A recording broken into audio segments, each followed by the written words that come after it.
Oh my gosh. Is it already that time? It's 7 o'clock. So it must be time for me to start the interview. And so tonight we have with us someone who I've been enjoying over this last year. Um, we have Ben Avery, also known to you as Cap7, and we're going to find out why he changed it. Hey, Corey, man, Paul Murray, how you doing? And so, as you know, I got Roger in here. He's going to be my very strict moderator to kind of keep us on task. But you guys talk amongst yourselves, and Canadian Drone Hub, our very own Roger, will make sure I stay on task because I'm feeling a little like squirrely tonight. I don't know why. So because I got Cap7 on? Might be. Let's go check it out. Hey, Cap7, how you doing? I'm doing good, Val. How are you doing besides squirrely? I'm doing fine. I feel like I could easily just kind of go squirrel and kind of go off. Oh, yeah. So I got so much to talk to you about. Hi, Huntress of the Unknown. I don't want to take too much time waiting to dive in because I find you just totally fascinating. Oh, I find me fascinating too. I Geez. know. Huh. So I just have to start. Can we start just kind of, hey, Midwest Jones, can we start at the beginning? Where were Sure. you born, Ben? I was born in Bitburg, Germany. Bedford, Germany. Really? Bitburg. Yep, sure was. So were you an army or No, I was adopted. were you? I was adopted from a family of 10. All of us were put out for adoption. Oh, wow. Yeah. Have you seen your brothers or sisters? Well, on my 50th birthday, I got in contact with one of my brothers over in Germany. The first time I ever made contact with him through Skype. And we talked for a while and we passed some letters back and forth, but it was on Skype. But thank goodness he spoke English. And it was because of him that we raised money between him and my family, and we took a plane flight over to Germany 3 years ago, and I got to meet my family, not the whole family, but most of my family for the first time in my life in 50 Oh my years. gosh. Yeah, I got to meet my birth mom for the first time. What Oh an my gosh. experience! Wow. So you're in your 50s now, right? Hmm. Yep, 54. So you're still quite a young man. Quite a young man. You are. And I'm thinking, so that was you were born in the 60s. 64. That's right. So do you know why the adoption occurred? Yeah. My American parents. My mom couldn't have kids, and so my dad was stationed at Spangdahlem Air Force Base in Germany at the time, and she had talked about wanting to adopt a child. Well, when they went to the orphanage in Bitburg, they said that they were interested in, I can't remember if it was my sister or me, and they said, no, you got to adopt both of them together because they're blood, brother and sister. And so my mom and dad agreed to that, and so they adopted both of us out. So that's how our mom and dad got both of us. Wow. Um, but the reason why we were all put up for adoption, all 10 of us, is because uh, my dad was a terrible alcoholic, and so was my mom. And so I don't know the real personals about it, but one by one, the kids had to be given up for adoption over the years. There's a big spread between all of us. I mean, the youngest one is 40, and the oldest one is 61. Oh wow. So there's a big spread. Oh wow. Sounds like a big spread. Oh yeah. So how long before you came to terms with that? I mean, you seem really pretty well balanced. Oh yeah. Yeah, when Mom sat my sister and me and talked to us about that, where we could understand, it was like, oh, okay. And it wasn't until we became teenagers. My mom would threaten us all the time when she'd get mad at us, and we're like any kids, we get in trouble. Well, um, whenever you get to be 18, you can just go find your real mom and dad. And I won't ever forget my mom saying that to my sister and me. And I actually haven't brought that up in years. So, but yeah, I remember her saying that whenever she get mad at us, so you can go back to your real mom and dad when you become 18. Oh my God. You know, I think the funny thing about a lot of parents is when their kids turn 18, they're like crying when the kids want to leave. I was. Well, you know what was really cool? I will never forget my mom saying, this is when I was much older. She said, Ben, there was something special about adopting you and Linda. And I said, what's that, Mom? She said, having my own, you don't have a choice. You don't know if it's going to be a boy or a girl until that time happens. But with you and Linda, it was a choice. And you were the two that I wanted for the rest of my life. And when you hear that come from your mom, it just kind of, there goes the water faucet. It's like, oh, wow, Right, we're, right. we're pretty special, I know. And how old were you again when you were adopted? I was 16 months old and my sister was 4 months old. So Yeah. you're very young, very Oh, yeah. young. Yeah. So you kind of grew up just knowing your parents. That's it. Yeah. That's exactly right. Yeah. So that So worked out good that way. how soon before you came back to the States? But did you come back pretty quickly after that? Um, no, my dad, we had to stay in Germany for 2 years. That was a part of the rule of the adoption. And then after 2 years, then we could go wherever we wanted because the orphanage had to make sure that they were going to keep us. It was just some weird rule back in the day. So I remember my sister and me standing in a courtroom in Utica, New York, and that's where we were sworn in as citizens of the United States. And I just vaguely remember that, putting up my hand and going, "I do." Just a little boy, in a You're courtroom, teeny guy. I Yeah, do as much as I know what I'm saying. I yeah, yeah, do. exactly. Yeah, yeah. Well, I tell you what, we're happy to have you. Thank you. What a beautiful story and to come here and be with us. Oh, thank you. That's very nice. Of course, I'm older than you. What the heck's happening, Cabs? It goes When by did you too start quick, getting old? too quick. It's very quick. I just wanted to So, say though, I went back to Germany with my sister. It was her first time to go back. We went a year later, and then we got to meet everyone. So we got to meet all the brothers and sister, and it oh was more touching for my sister because she didn't know she had one, and so she got to meet our sister for the first time. And my my God. sister couldn't take her eyes off her own sister because they did look the same. And she looked like my mom and I can see it as if it happened yesterday. My sister's just staring at my mom, like in awe of, wow, this is my birth mom. So it was extremely touching. And not only that, I would say the pinnacle of our trip together back to Germany was when we went to the hospital in Bitburg, because that's where we were both born. And so we were in the hospital, and there was a sign maternity ward, but it's in German, maternity ward. And I said, Linda, I said, let's do a selfie.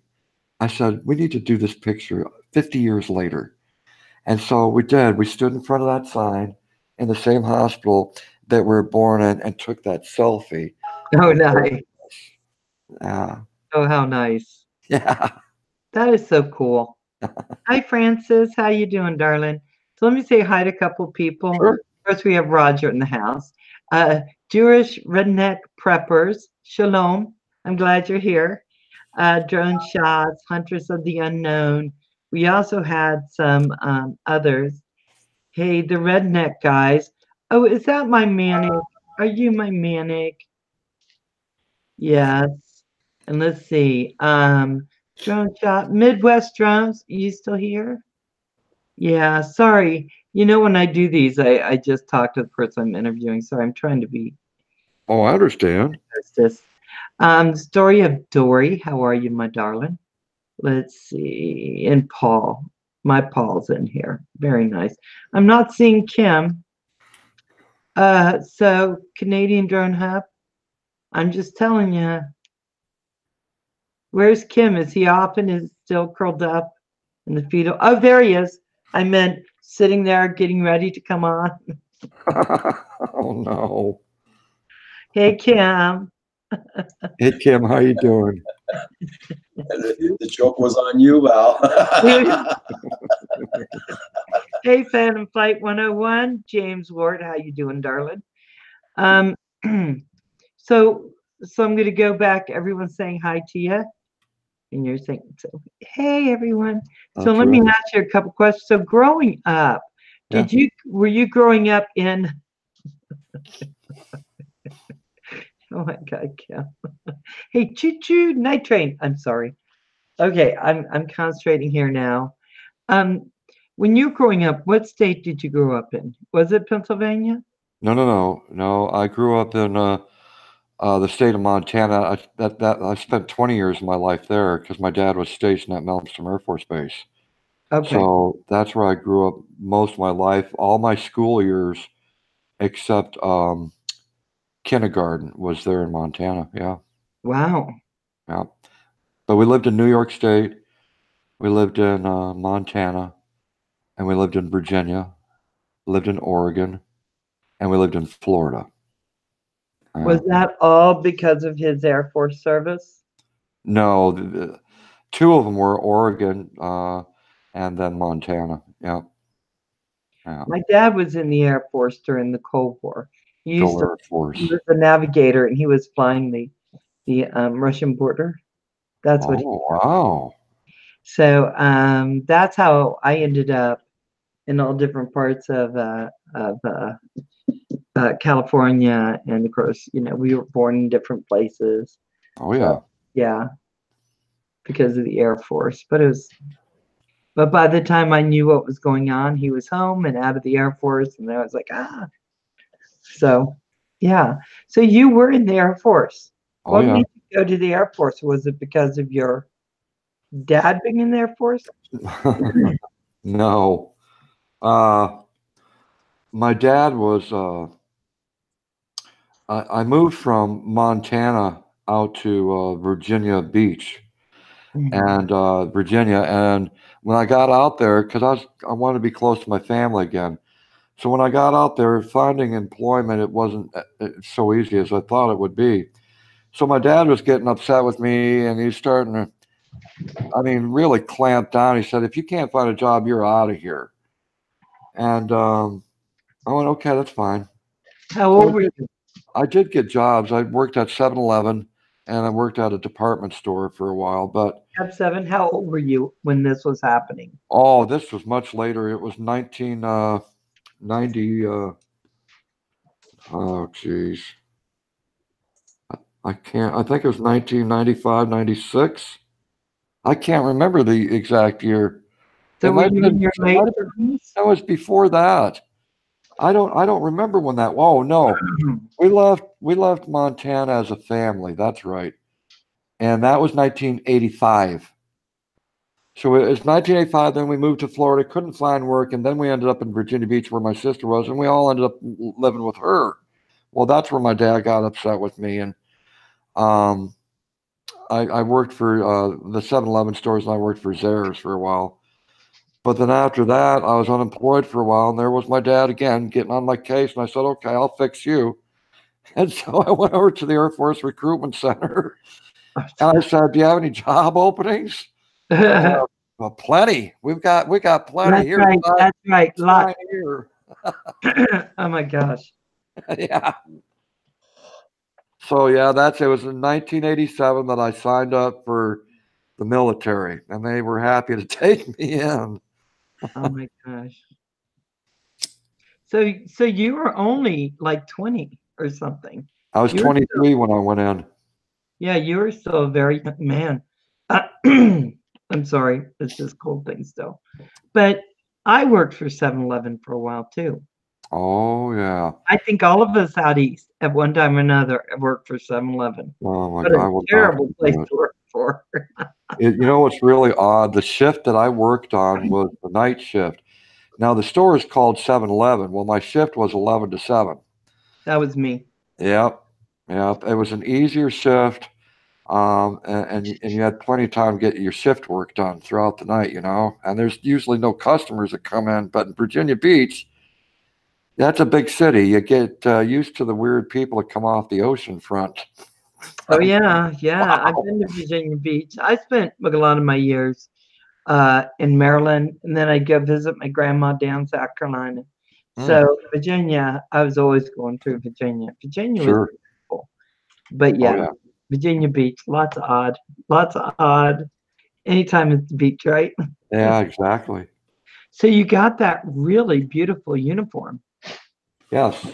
That's my Air Force blues, and I'm a pack rat. I love memories, and I've got lots of pictures too, and I would have brought those out, but who wants to see albums of pictures? But the uniform is very important to me.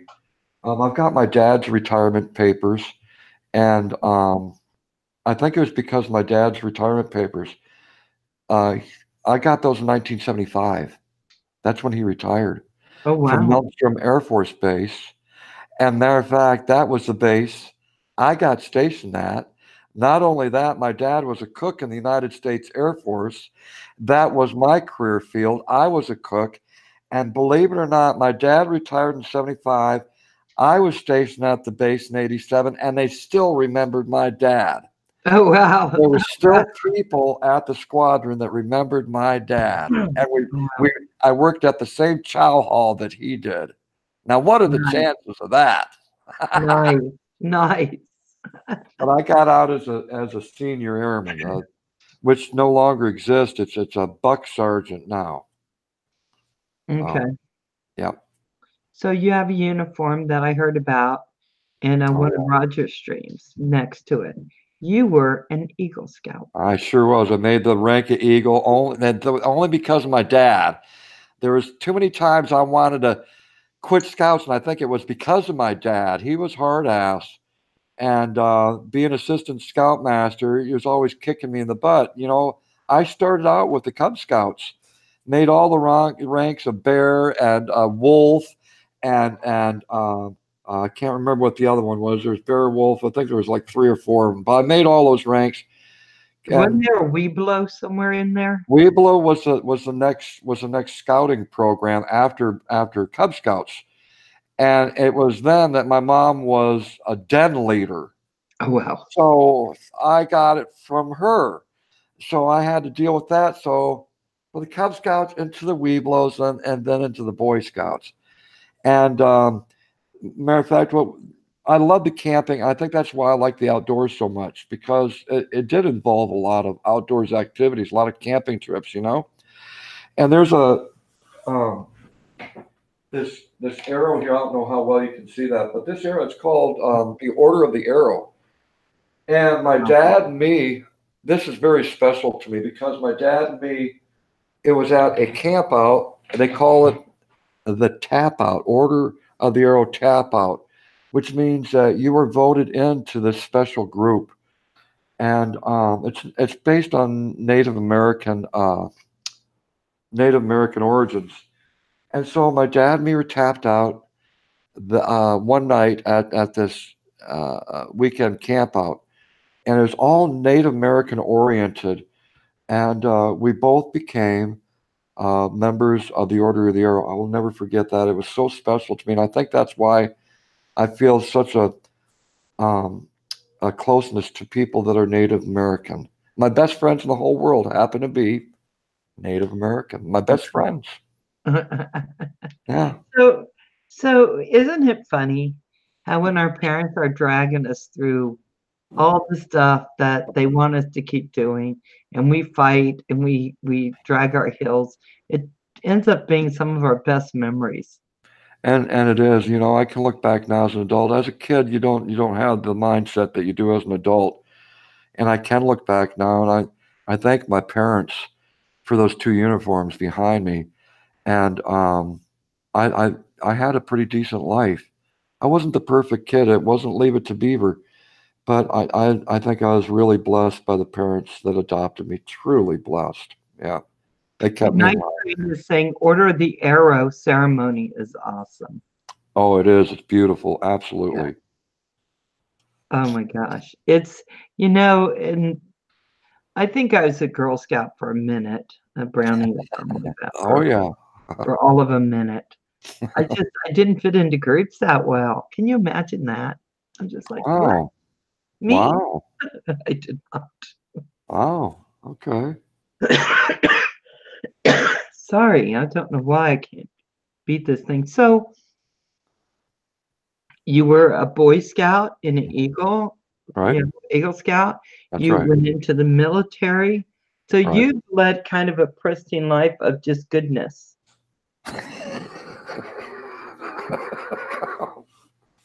That's what they Ah. tell me about Eagle Scouts, right? Hi, Bianca. Hi, Diana. Ladies and gentlemen, here's Ward Cleaver and June Cleaver, his wife. Here's here's Beaver right here, and here's Wally. That's right. No, I didn't leave it. No, it wasn't I that heard perfect. Eagle Scouts are like the best.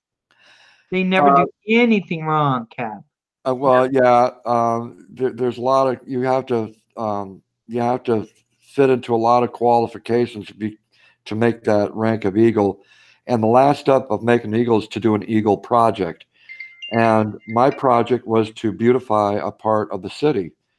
And the funny thing about it, that part of the city no longer exists. It was taken out many, many years ago. But it was agreed upon by the Scout Council that I can beautify this particular part of the city, but you had to have other scouts help you out. You had to make it a team thing. And and you had to get permission of the businesses around it. So I went out, got all the permission from all the businesses, and the Scout Council agreed with it. And I had the boys to help me out with that project. Because of that, I was able to get my rank of Eagle. Yeah. Nice. Along with all the merit badges that go along with it. It takes a while to get there. Oh yeah, because I've worked with juvenile justice. I had kids coming up through the system who had just clipped and they ended up, in trouble. Yeah. But who were working on Eagle stuff. It was incredible how much that helps young people. Well, it does, and it looks good on your resume too. Like when I got out of the service, I had 10 points against most civilians that if I wanted to go for the post office, they would look at me before they would look at just a regular civilian. You know what I'm saying? So there's some quirks with being in the military. Wow. Hey, Techcore, sorry to hear that. Let me go through this again. I'm sorry. Dangerous Criminals in the House, Drone Effects with Claude. Whole bunch of other people, Jones Shots, Furball, and everyone else. So now that I see you, every once in a while you see me wave when I see someone come in. I'm interviewing Cab 7, also known as Ben Avery. When you started YouTube, you started by using your name. Okay, I just had a scroll moment and went to that. You started out being Ben Avery, correct? Did I? Yeah. Oh, because my first channel name was Comedian Artist Ben 7. That was my first name. I don't remember ever using my real name on YouTube. I thought I saw it say Ben Avery. Maybe I was wrong. That would be on Facebook. That's on Facebook, but I didn't know it was on YouTube.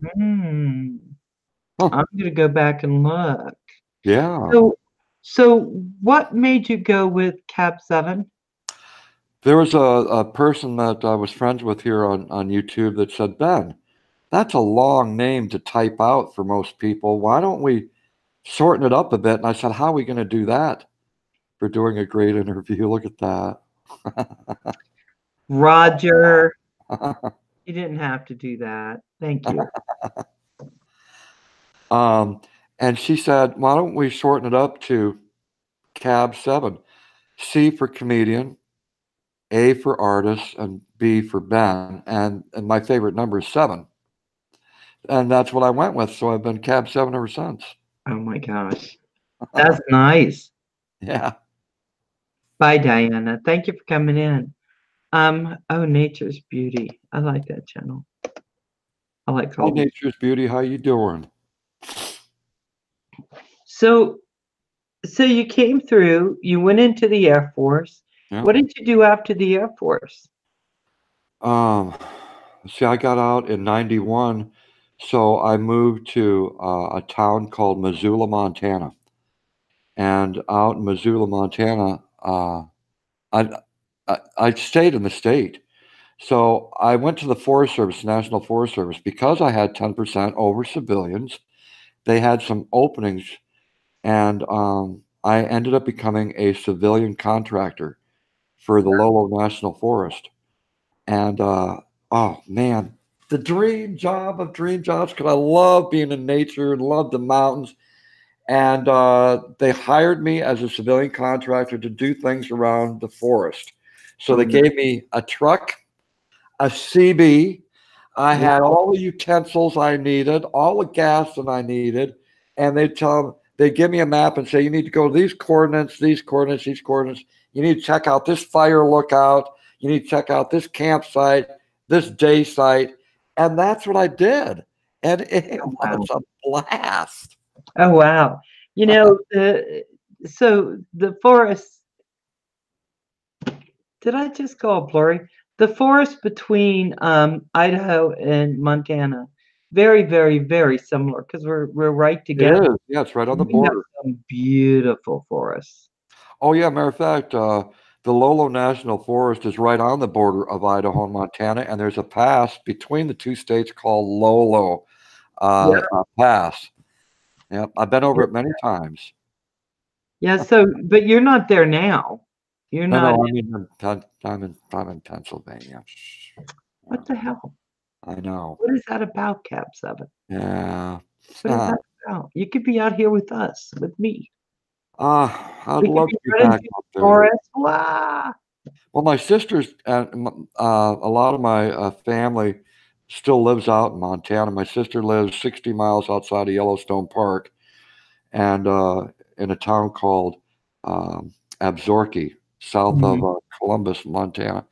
So, and I've been out there several times to see her, but every time I go out, I don't want to leave. You know, I know I got to come back, but it's like it brings back all the memories. The Rocky Mountains are right here at my fingertips. You know, I don't want to leave.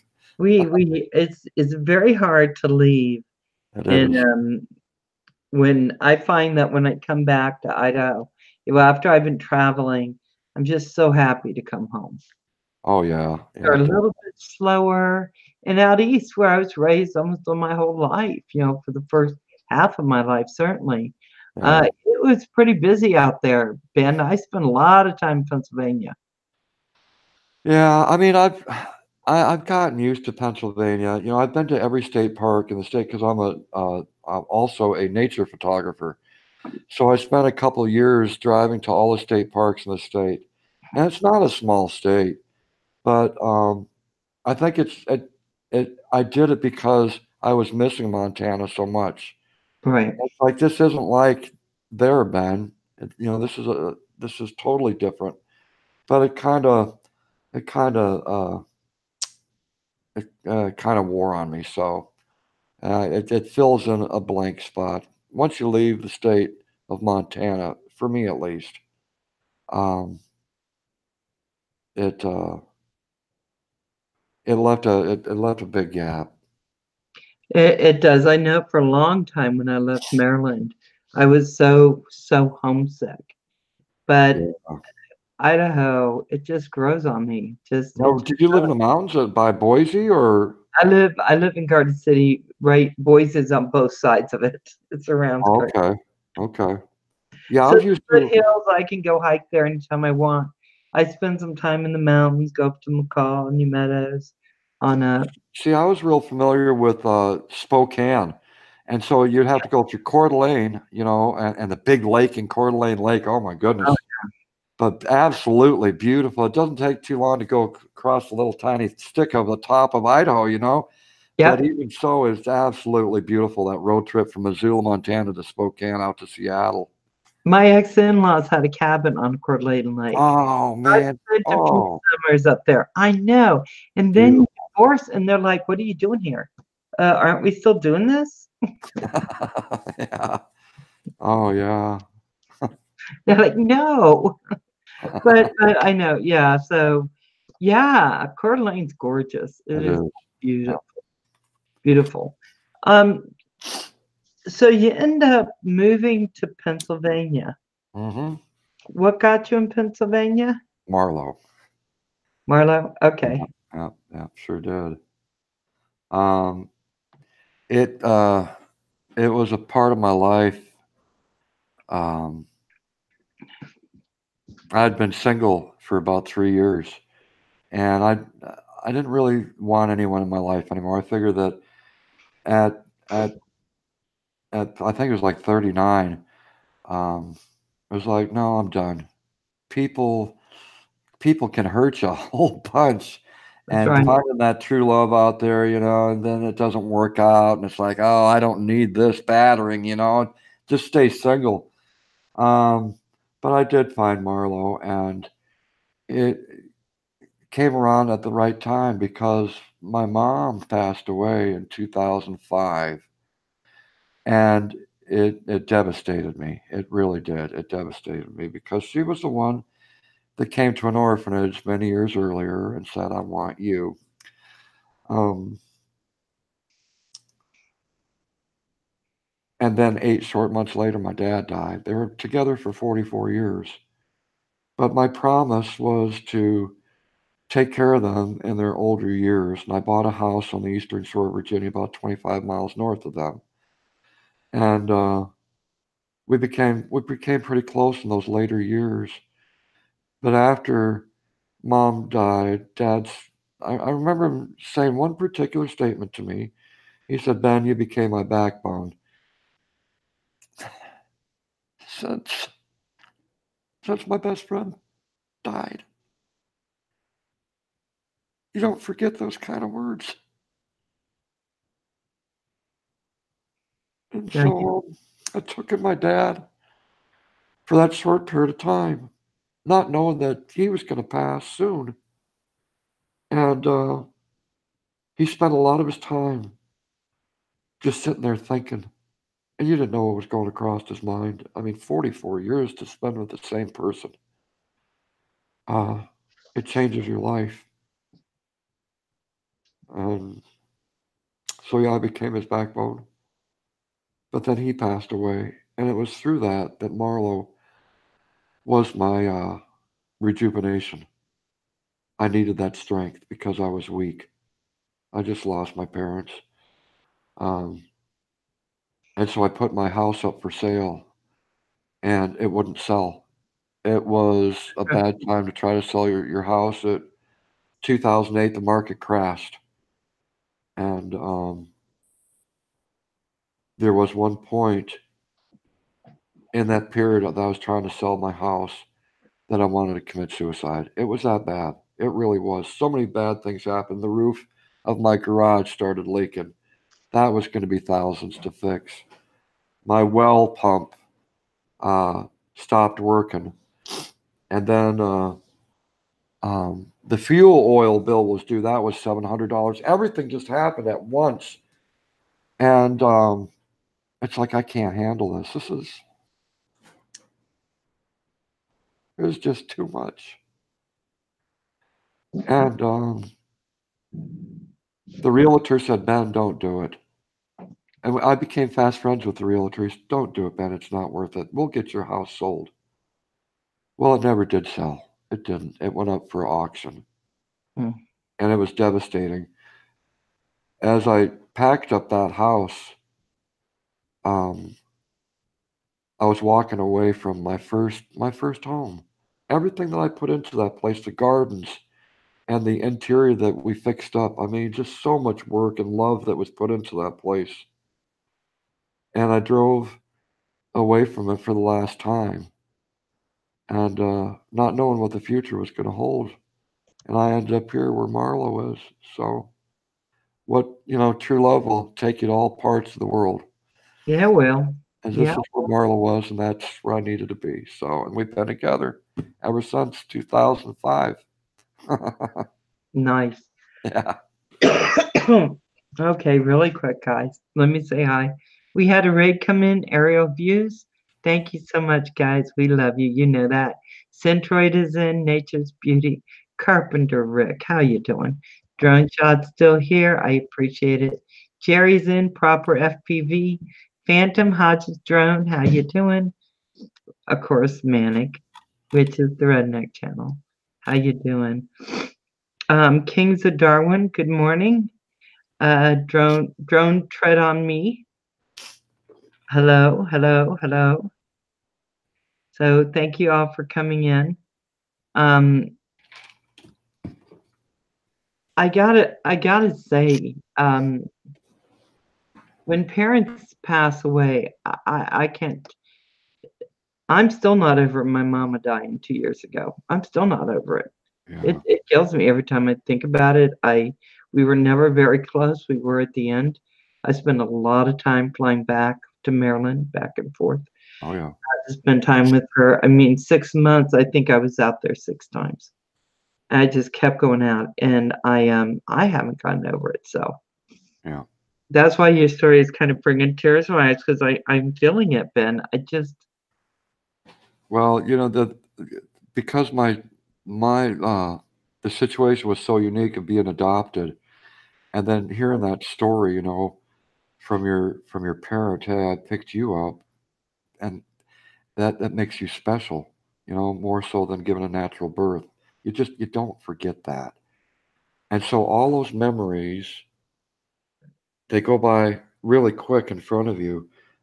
And it was the day of the funeral that was probably the hardest. My dad couldn't get up and speak. So my sister and me I remember this as if it happened yesterday. We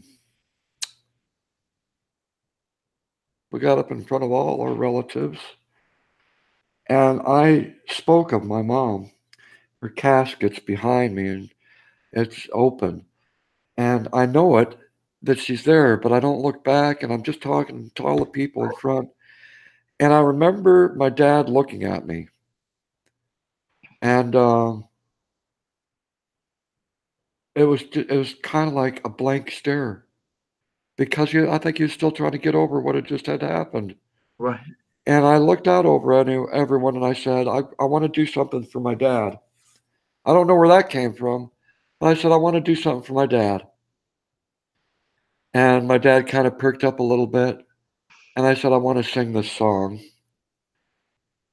because my dad isn't going to come up. I want to do this for him. So I sang, You Are My Sunshine.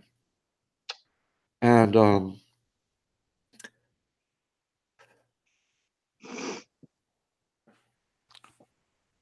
I was singing for my dad,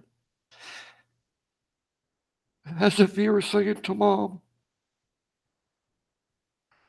And I fell apart like I am right now. And what was so unique at that moment was everyone out there sang the rest of the song for me because I couldn't do it. I couldn't do it. Oh my gosh. Oh. So they're just, they're pinnacles in your life that you just don't forget about, but they're also blessings. They really are. It's those times that make you stronger. And they say that time heals, and I really do believe in that. Some people don't, but I really do believe in that. It's made me a stronger person. It does heal, but I know, like, a lot of people know that my youngest son was just a favorite of my mom, and for various reasons, but she's always had an affinity, of love for my son, and he just got his job after passing the bar with the he's going to work for, what do they call it, public defenders in this area that's a little. But I just grabbed the phone and I wanted to call her because I knew how proud she'd be. And it's just, yeah. So it still happens, Ben. It's been 2 years and I'm still doing that. Right. And it's okay. It's okay to do that. It Yeah. really is. So I think it does kind of heal, but I think it's just going to be past. I think it's still going to just be there. Well, there was a miracle that happened, and it was a very important part of growing up. My mom couldn't have kids because she was diabetic, okay? And she was diabetic and she was extremely large. And so the doctor said that she would never be able to have kids. Well, in 1978, my mom became pregnant. And it was like, wow, I'm going to be, 16 years older than this brother. Now, we already knew what he was. And mom carried him all the way to 9 months. And they had to do a cesarean section on him. Well, she lost him. And, jeez, it killed my mom. It devastated her. And I remember my sister and me putting our hands on her belly a lot. Feel Todd, that was his name, Feel Todd kicking. And so we became a part of that whole experience, right? As if he were already here with us. But he passed away.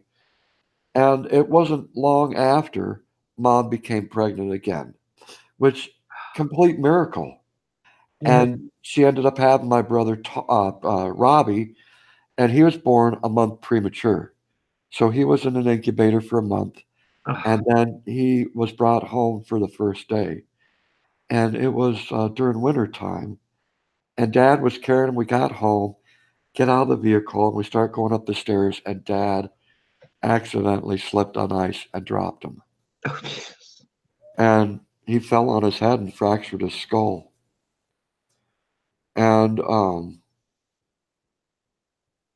so Robbie wasn't even home for a half an hour before he was back in intensive care for this baby that had, been in an incubator for already a month. And my dad carried that with him to his dying day. I bet. It was something that he never talked about. But mom would bring it up to my sister and me from time to time. And I couldn't imagine what that would be like. But Robbie came along, and it was our miracle baby. So I'm 15 years older than him, and he kind of looks at my sister and me as a mom and dad almost because they're gone now, Right. And he knew us all his life. So, but I wanted to bring that up because it was a very important part of my life. Oh, yeah. Oh. These things shape us. They help define who we're going to be, don't they? Oh, yeah. Yeah. So you move into Pennsylvania. Yep. And this thing called YouTube comes along at some point. About for you, wasn't it? You said about 5 years ago? 2012, yeah, sure was. Yeah. And so I went through all your videos, but my goodness, you have a lot. So I couldn't get through all of them. But the first one that you left up that you didn't take down, they tell you, never take off your videos. Well, back at the time, I was new. It was all on my own. I did this all on my own. There was no one there to help me with YouTube. Right. And those first videos, there's like 20 of them that I got rid of. But it was the raised bed gardening videos is what you're going to find first on YouTube on my channel. So your gardening videos, I mean, my goodness, you got what, 19K or more, wasn't it, on your first gardening video? I mean, you had views like crazy. Oh, there's a video. It's about vinegar killing weeds. And that's my highest viewed video. It's like 92,000, something like that. Yeah, it was. I was looking through, sorry, I didn't turn the volume up on this, But I went through from your oldest to your newest. Hmm. Are you still using that resin pool that you got? Yes, I still had the big gray one. I traded the black one in, the small Right. 300 gallon in for the 700 gallon, and it goes up every spring. Yep. So how do you keep it all clean and stuff? There's no pump. Yeah, no pump. No, all it is just these chlorine filters, and they float around. They float around in a duct that floats around in the pool. So yeah, and that it's just a chlorine that keeps it clear. Let's see, 92,000 views. Yeah. Yeah, I was looking through them. So you were pretty popular in those kind of videos for quite a long time. It was actually those videos got poor views. Those gardening videos back then. It was that video came around much later while I've been on YouTube. I think that was like 2 or 3 years ago. Wow. But the first videos I got 12 views, 27 views. It's like, oh, this is bad. No one's interested in my stuff.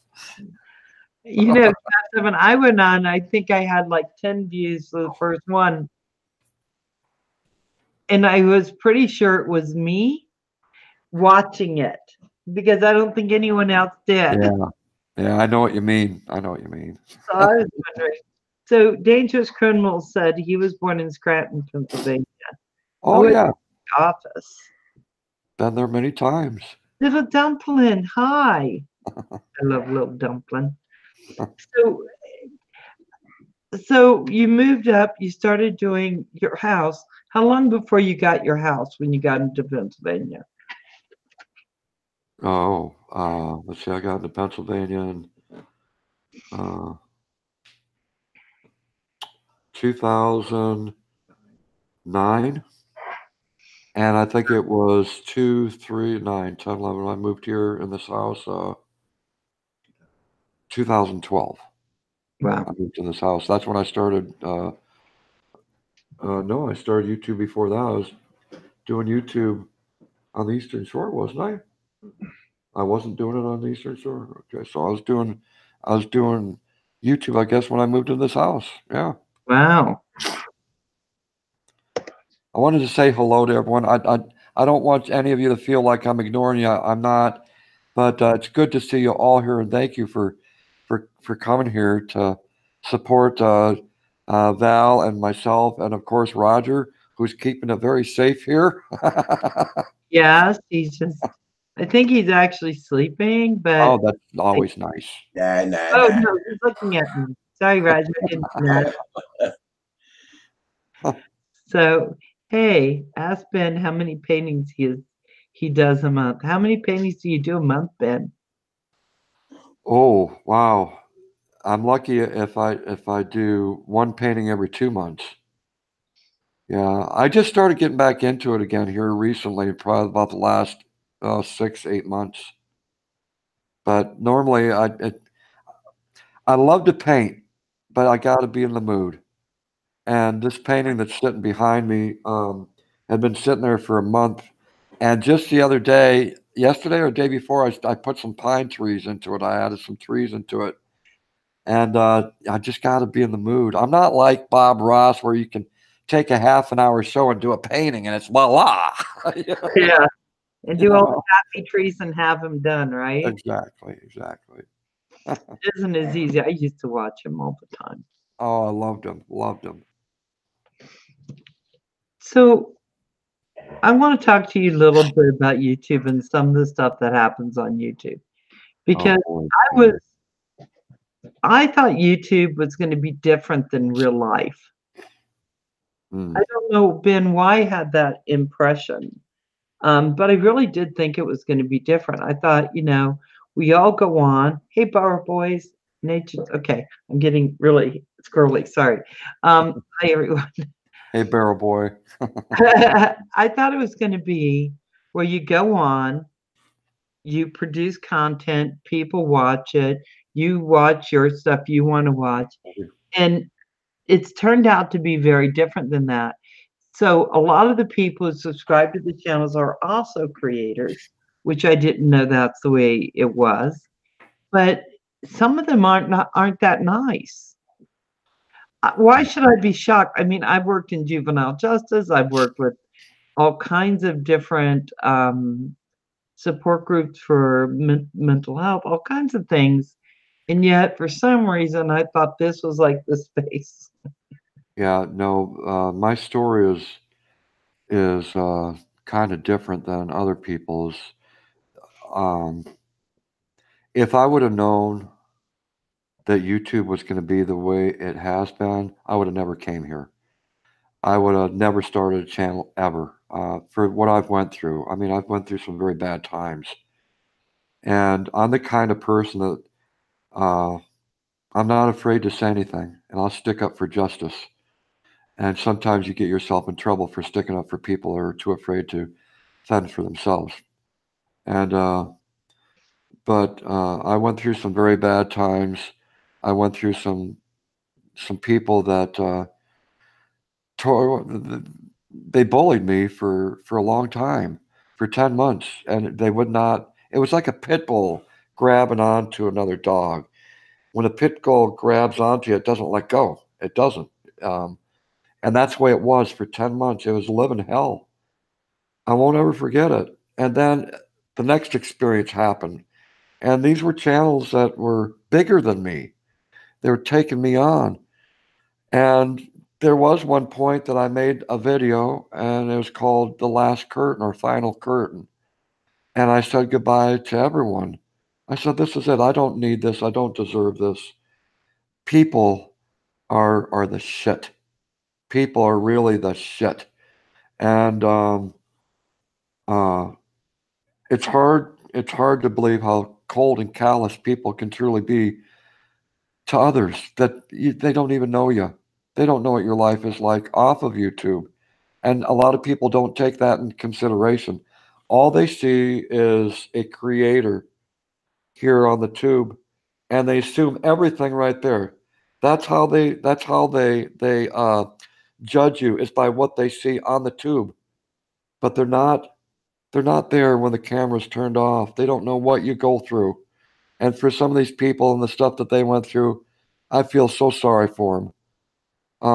No one deserves to be bullied or bashed or hated on. No one. Right. And trust me, I've went through my fair share of that. But I'm serious. If I would have known that I would have went through these bumps on the highway on YouTube, I would have never came here. Absolutely not. See, and I gotta tell you, Ben, to me, I always tell people it's like, you have this hand, you hit your thumb, and so the thumb is what you notice. But you have these 4 other fingers that like you. Yeah. The ones that are bad, it's what I'm starting to realize. The ones who decide to be mean, to be bad, to be jealous, to go after people are the smaller amount. They just seem really big at the time. I mean, I've had that happen. I know. Hey, Roger, you still with us here? His little thing's off because he's eating. Are you eating? Yeah, take off. I'm reading the chat. Don't worry about me. Don't worry. I'm still alive. I think that's true, Roger, because you've met people who've been mean. Yeah. Yeah. It hasn't just been, and yet after you, what do they call that? The chaff? What do they call that with the wheat thing? Cleared the chaff? I don't know how to say it. I can't remember it. Okay, I'm old. I'm gonna be 60 this year. What can you say? My brain has gone away. But once you clear all the bad apples out, you end up with a really strong community. And Ben, you have a great community. You purge them. Yeah, but it's not what you think. This is the way YouTube is, okay? YouTube is the iceberg above the water. That's what we all see. But what you don't see is the YouTube that's under the water. That's the largest part of the iceberg. And I use this analogy because it is so true. the hell that goes on afterwards. You know, not everyone sees everything. And I've always said a lot of people out there are sheep. They're too afraid to talk. They're too afraid to stand up for themselves.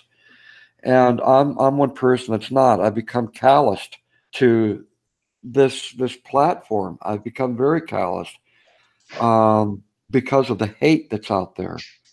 And yeah, there's a lot of wonderful people. There is. But to truly put into perspective, I've got a handful of friends, just a handful. A lot of the people out there are acquaintances. I don't know their personal lives. I don't. And there are people that say they love me. They don't know me. And you see them at another live stream. They're going, "Oh, that Cab 7.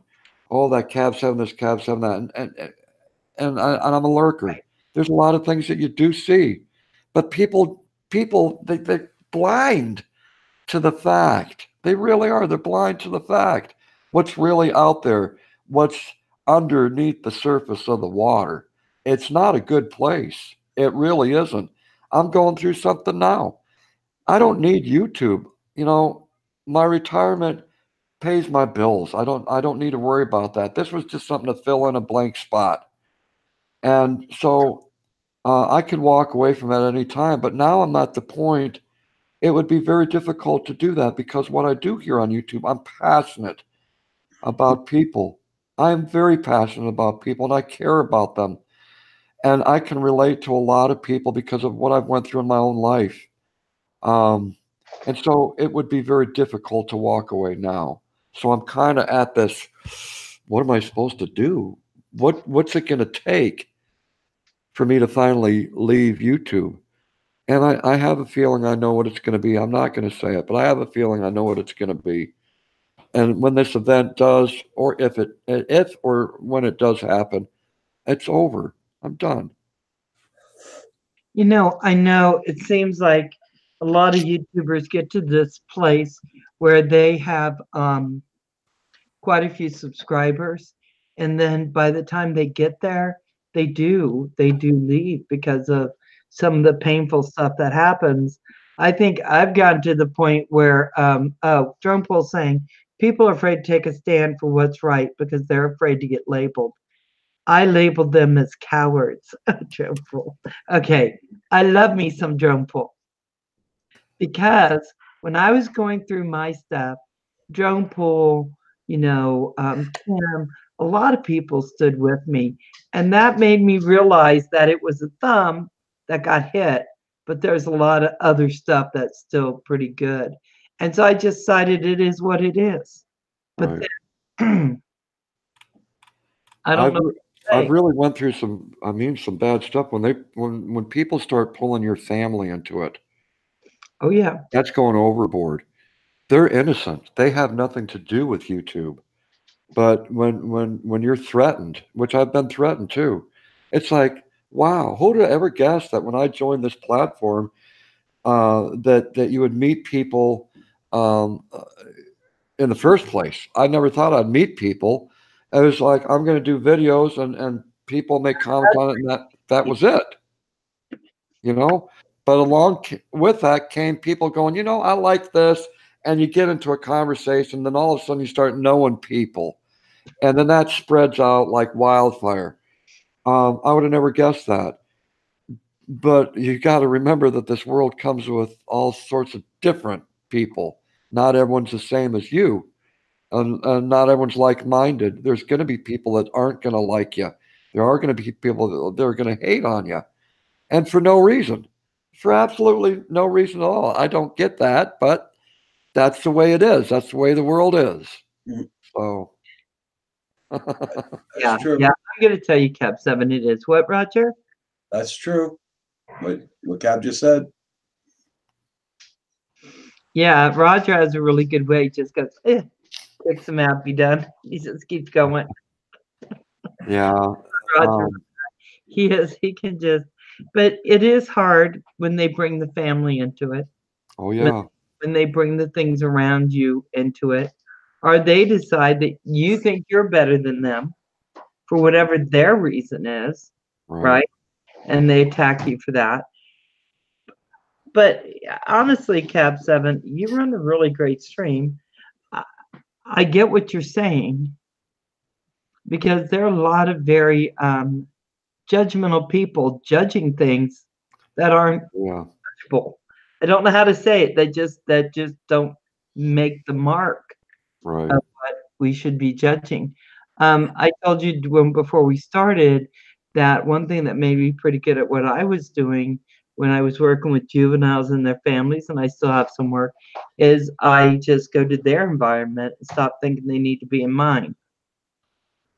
And Right. you don't have to judge it then because you're just where they are.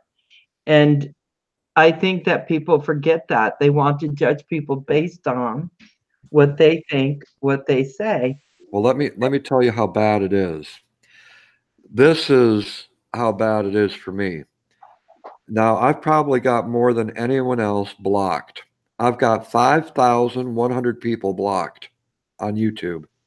Wow. 5,100. Mm. That's a very large number of people.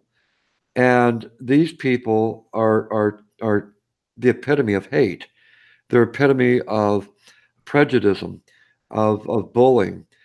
You know, and because of the kind of channel I've got, you pull in a lot of people with a lot of problems. Yes. And but I chose what I wanted to do. This is what I want to do on YouTube. And uh but you also get the gratification out of it too. The people that you lift up, the people that you help. And that outweighs, any of the hate or bullying. Um, and so My brain can't compute this. My brain can't compute that number 5,000. it's very large. Yeah, it's very large. Um, 5,000.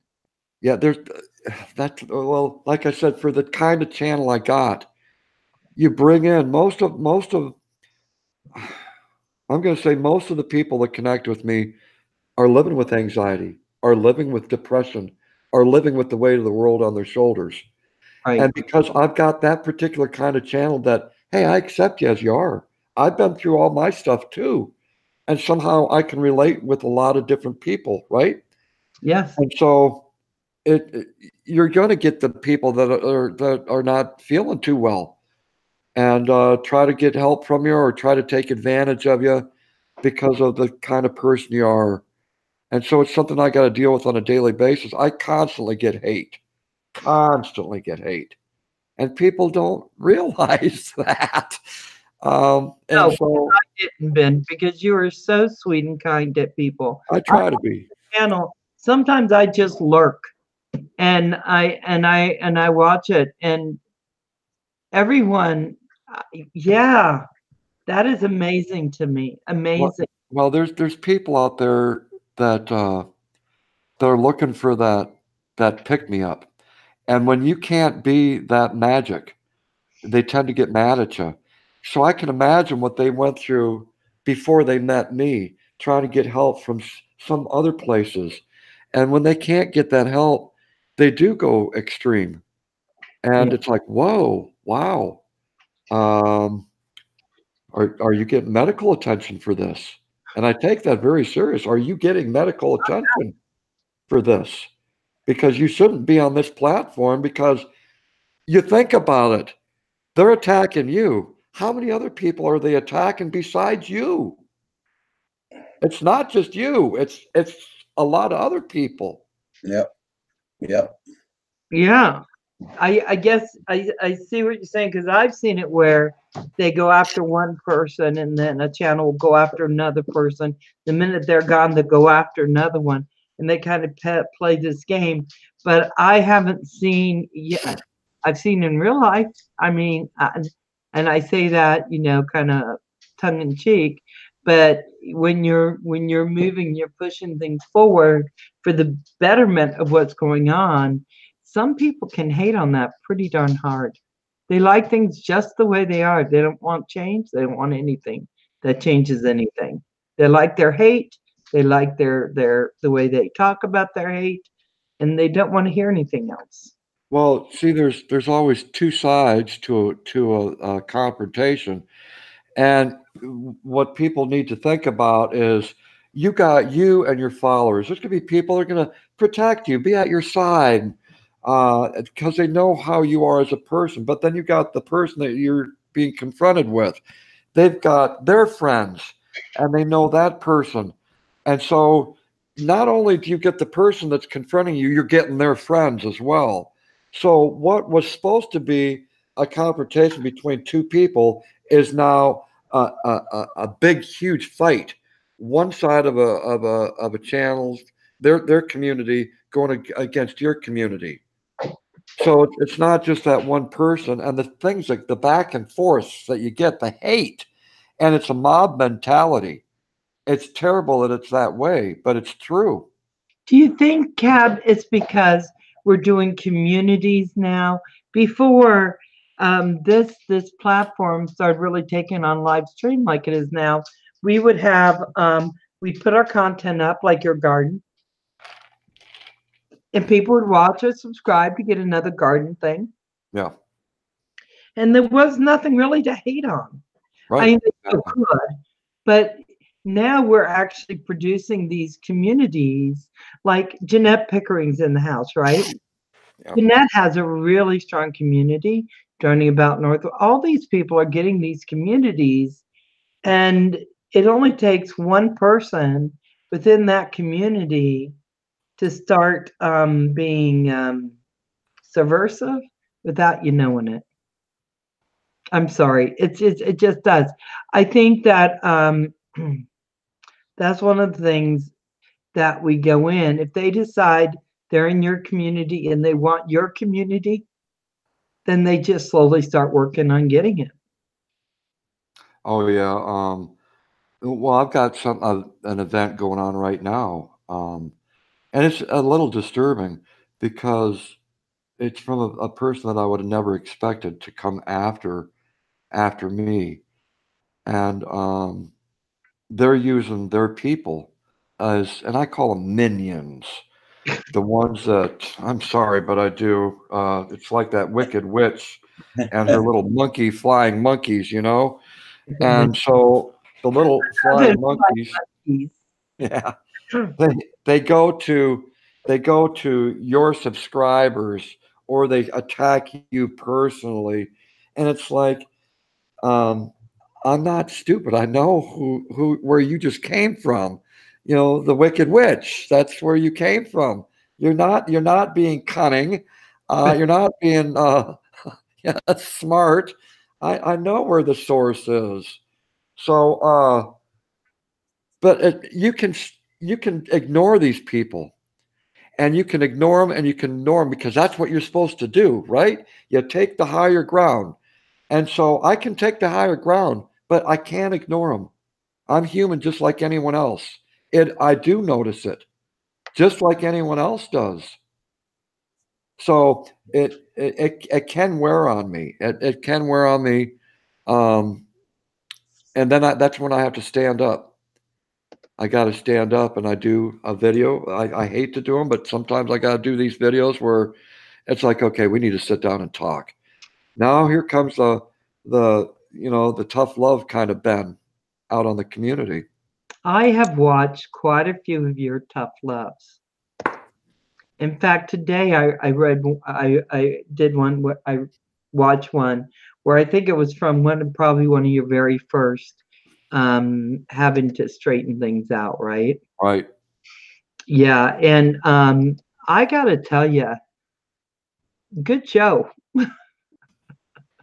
Good job. You know, I think it's thank you, Danny. I just supported you. I'm just gonna say hi to you now in the chat. Yeah, I gotta tell you, it is hard. I've had to do one of those where I just went on and said, here's both sides that I see, and here's my part in it. Because I think we all have parts in everything. You know, it's that. It's just whether it's whether or not people choose to see the truth in something. And sometimes they just don't want to, Ben. They just don't want to. They're happy where they're at. So it's just the way that goes. I was gonna say hi to Danny. Danny, I'm just gonna say hi because My brain is only concentrating on one area. Sorry about That's a good guy. Danny's Corner's a good guy. by Danny's corner. So, so I know that they can kind of knock you off your feet, but what do you do to stop that from happening? Because we have a lot of great channels in here, and I see every once in a while people getting attacked, and I'm never okay with that. I just don't like it.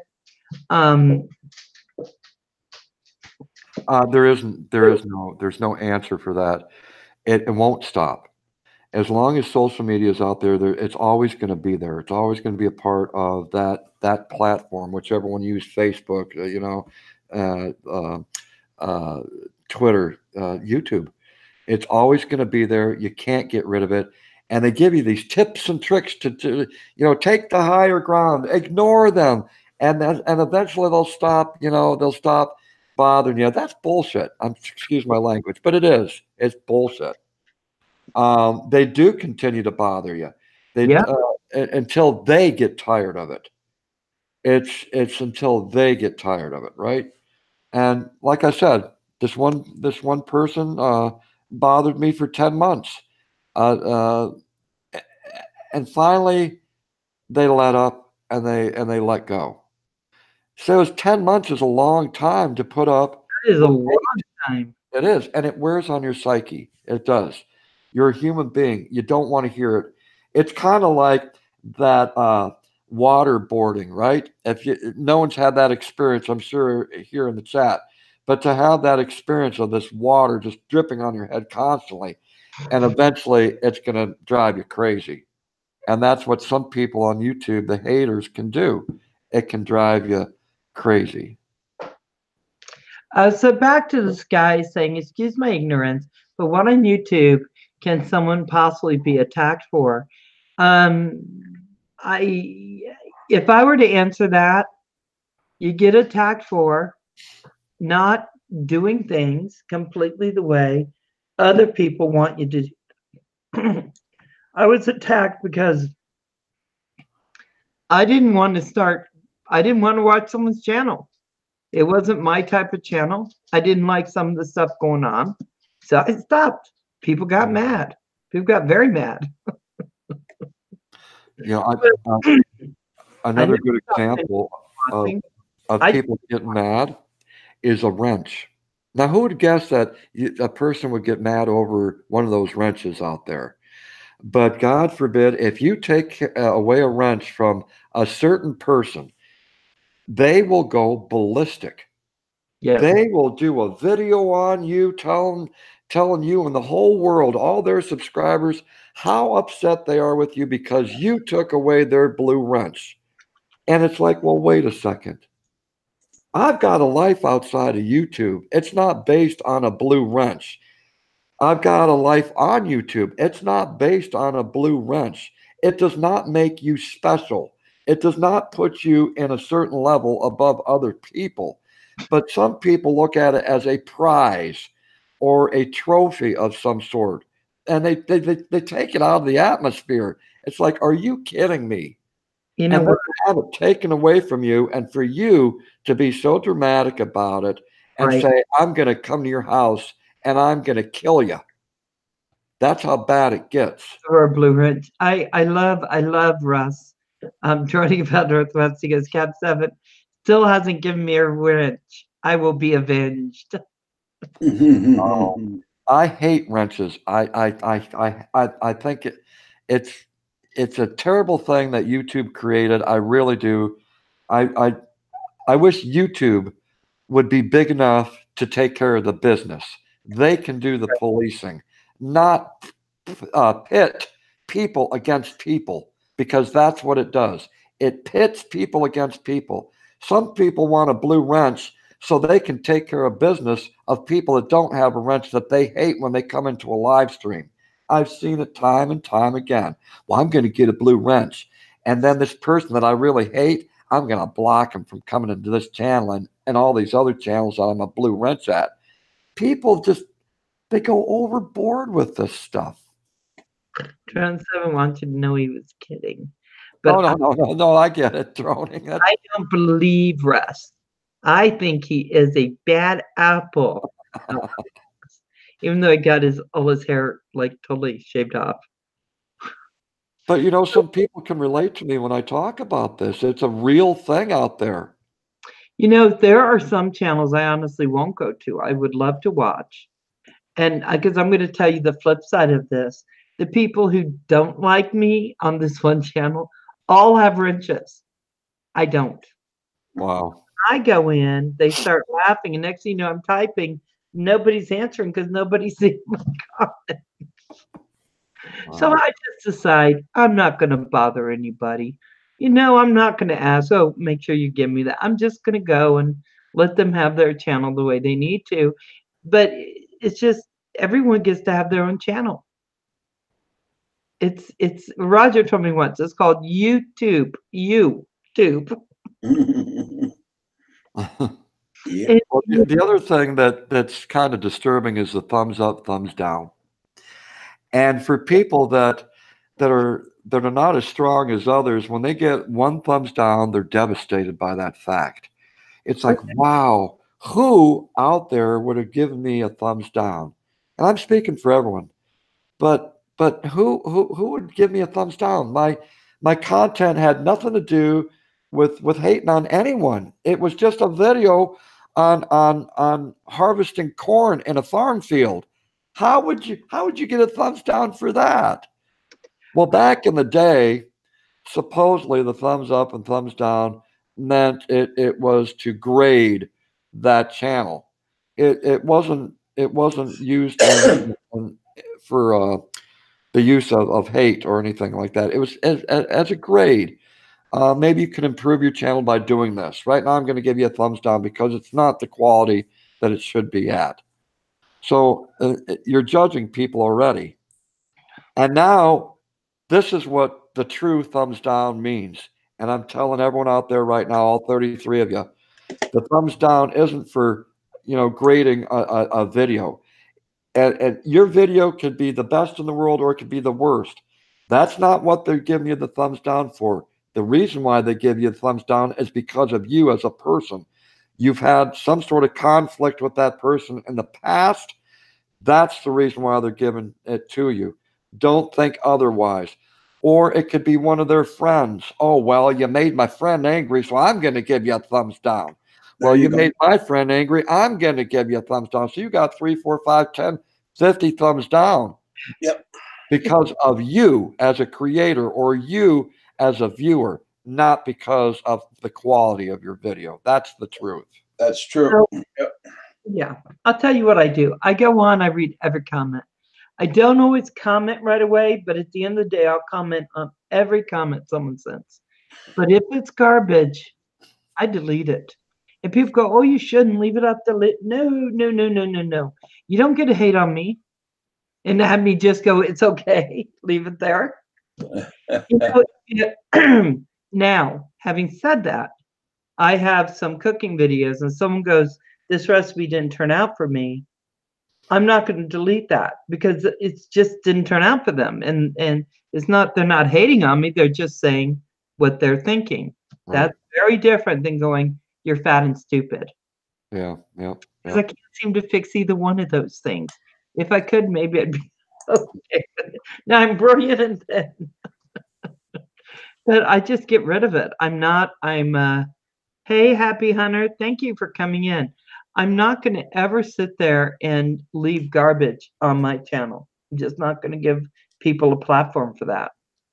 Well, I did some very serious videos. Matter of fact, I just did one recently. As a veteran, I go out to the Veterans Cemetery all times of the year, not just on the holiday, Veterans Day or Memorial Day. I go out there whenever I need to go out there. And so my last video that I did out in a winter snowstorm, I got a couple thumbs down for that. And so on one of my live streams, I spoke up about it and I said, I would like to meet the person. And I think it's just one, but I'd like to meet that person who dare give a thumbs down to all these men and women who lie in this cemetery, who all fought for freedom, I want to know who you are. Come to me in private. We'll talk about it. Otherwise, you are a coward, and you shouldn't even be. If you're American, which they are, I mean, because I did the little thing where you can find out Where they? without finding out who they are. I went through all the things, and they're on a computer. They're in America, and I'm going to myself, I want to meet you. And I'll tell you, I'd like to kick this. John, this is a human side of me. This is inspirational Cab 7 right now, okay? But I'm human too. I want to meet this person. I want to kick their ass. Yeah. I want to kick their ass. As a veteran, you've given me a thumbs down. I want to meet you, and unless you got a damn good excuse, I want to kick your ass. And by the way, I've got some other friends that like to kick your ass too. Yeah. Oh, yeah. Line in That's with what I found the same thing, Cap 7, when people were deciding they were going to hate my channel. And I mean, I was actually told by someone that I thought I was all that basically in a bag of chips, and I wasn't. And to remember where I came from. And I got to tell you something. I remember who my mom and daddy are. It hadn't been that long. I know where I was raised. I know the lessons my grandmama taught me. I don't think I'm better than anyone, but I also don't think anyone's better than me. That's exactly right. That's exactly right. That's the way to think. That's Right. exactly right. And so I know my grandma taught me that because I couldn't find a job when I moved out to at $50 a son, and I moved to San Diego. And I was telling my grandma I didn't know what I was going to do, and she said sweep the streets. And I said, Grandma, what do people think I'm out there with my little broom sweeping streets? And she goes, honest day's work, honest day's pay. Nobody's better than you. You're not better than anyone. You do what you do. And from that moment, I just knew that was true because my grandma was so smart, and I love her and I miss her every day. But that's what she told me, and that's what I always believed. So when people come on and tell me, don't forget where you came from, or, why are you so uppity? I'm like, I'm not. I don't think I'm better than anyone, but you're not better than me either. That's right. I I know. told that who I worked for, and I didn't have my job long. So you may not want to spread that message to everyone. I noticed that Back from the Sky is saying, I'm confused. Is Cab 7 saying that if you don't agree with the war, you're not patriotic? No. No, that's not what this is about. That video I did was for my brothers and sisters who died serving. That's what that video was about. And it's many different wars. This was for all my brothers and sisters, okay? But for a person in our community to hate on me as a vet, that's where I'm pissed off. It wasn't because of the video that person was hating the video. They were hating me. Mm. And I happen to be a veteran. So didn't have to do with any particular war. See, I was raised during the Vietnam War. A lot of us were. Right. I didn't agree with that war, Cap 7. I'm going to be honest about it. I didn't agree with it. I didn't agree with all our boys going over there and dying. I didn't. But I'll salute each one that did. Do you know what I'm saying? Because they did it because they did it because they either believed in it or they were drafted in it, and they gave up their lives. They went through all that terror, which is basically what war can be. And I just appreciate the fact that they were willing to do that. But I didn't agree with the war. Right. It's just how that works. I'm not always going to agree with everything. So there you guys go. I'm usually not political, so sorry about that. Well, there is a person in our community that does not believe in veterans, and that kind of pisses me off. They're not even from here. They moved here to the United States from another country, and it's like, well, if you don't like our country, then you need to go back where you came from. I let the person know that I was a veteran, and there was also another veteran on the panel at the time. And this person said, "I totally disagree with what you guys have done. Um, uh, it's hard to explain that it actually happened. This person just doesn't support veterans. He wants um, I can't explain it. I can't explain it. But what Yeah, ended up happening is I gave my opinion in front of all these people. He gave his opinion, and that was the end of it. But I don't think that person, if you're not willing to thank a veteran for their service, I don't think you belong here. I'm sorry. yeah, you know, I'm reading. So we usually don't do Back from the Sky. I can feel your passion about this subject because I'm not far off from you, but I do respect our veterans. I had two sons. You know, I have two sons, right? They could have easily gone into what this last kerfuffle over the last 20 years has been. I'm glad they didn't, but they did college and all that other stuff. But you know, vets, I've had vets in my whole life, you know, starting from the Revolutionary War. I'm never going to say something's wrong with vets. They did what they did for our country and because they believed in it, and I love them for it. But I don't agree with the wars. I don't like the wars. Well, and I've got to say, and who was that was saying back from the sky? Back from this guy. There was a changing point. I believe there was a point that wars changed, and I think that was probably in the late 1800s, early 1900s. I'll be honest with you. Um, Today, it's all about resources and us policing the world. And I'm not going to get into this, but it has changed. There Yeah. was one point where we did fight for freedom, our freedom, right? Yes. And now it's all for resources. And I totally disagree with that. I would not want to join the military today. That's just my opinion. I would not want to join it today because of the reason why, uh, uh, what's going on now. And I agree with you. Take all of people that have these bad ideas that aren't for the people, put them in a country by themselves, and they can fight it out themselves. All these bad, corrupt politicians. How it turns out. Yeah. You can put them in their own country and they can kill themselves off. I'll tell you, I think about all these boys and girls, and I say boys and girls because they're so young, going over and doing these things. I worry for each one of them. I worry for them. I worry for their families, for their parents. You know, they're brave to do it. We don't have a draft anymore. They do it. They're willing to do it.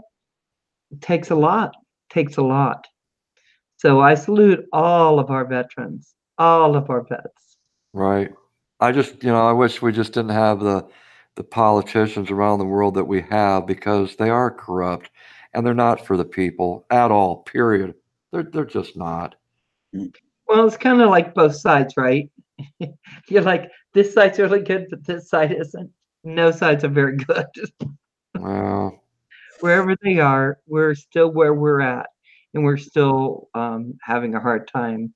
So let me shift a little. I got to tell you, Star Cop, yes, yes, yes, yes, and old guy with the drone. The way they treated the Vietnam vets was horrific, horrific. But that's just my opinion. So I respect the people. I just don't respect the people doing those decisions. You know, just me, just me. But oh well. Anyway, thank you for your service, Cap 7. my pleasure to have served. Yeah, and my dad served, and my grandma helped with building planes and working in all these different things all the way back, like I said, to the Revolutionary War. Unfortunately, when you come to the Civil War, my family was on decide that didn't win, but they were still it's still events. And I'm not saying it's unfortunate they didn't win. They just, I think in history it's been proven they were absolutely on the wrong side.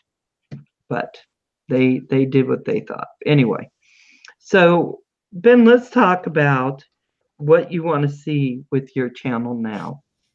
Now that we know there's bad people out there under the surface, there's some sharks under there, some big Oh yeah, there's a lot of them. Yeah, sharks. yeah, there is. There's a lot of people that'd be more than happy to see me off of YouTube. Cool. Only because we've had confrontations, and normally it's over the tiniest little things. And it's terrible how it works out.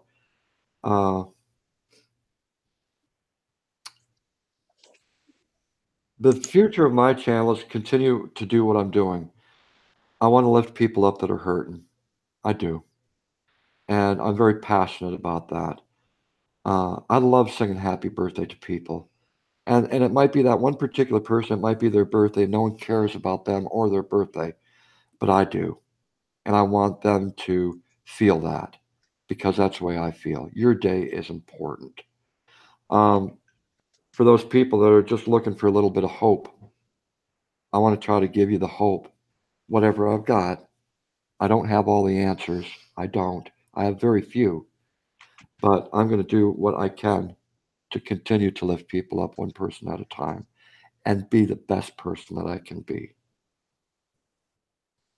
Yeah, I gotta tell you, when I watch your channel, I see some of the stories that come through there, and it is very sad. Did you need to go do something? If I can use a bathroom real quick, like I drank my whole pop, so can you hold on just a second? Is that okay? I can't. You can't. You know, the human side of me would show you this trick that I can do with the middle finger, but I won't do it.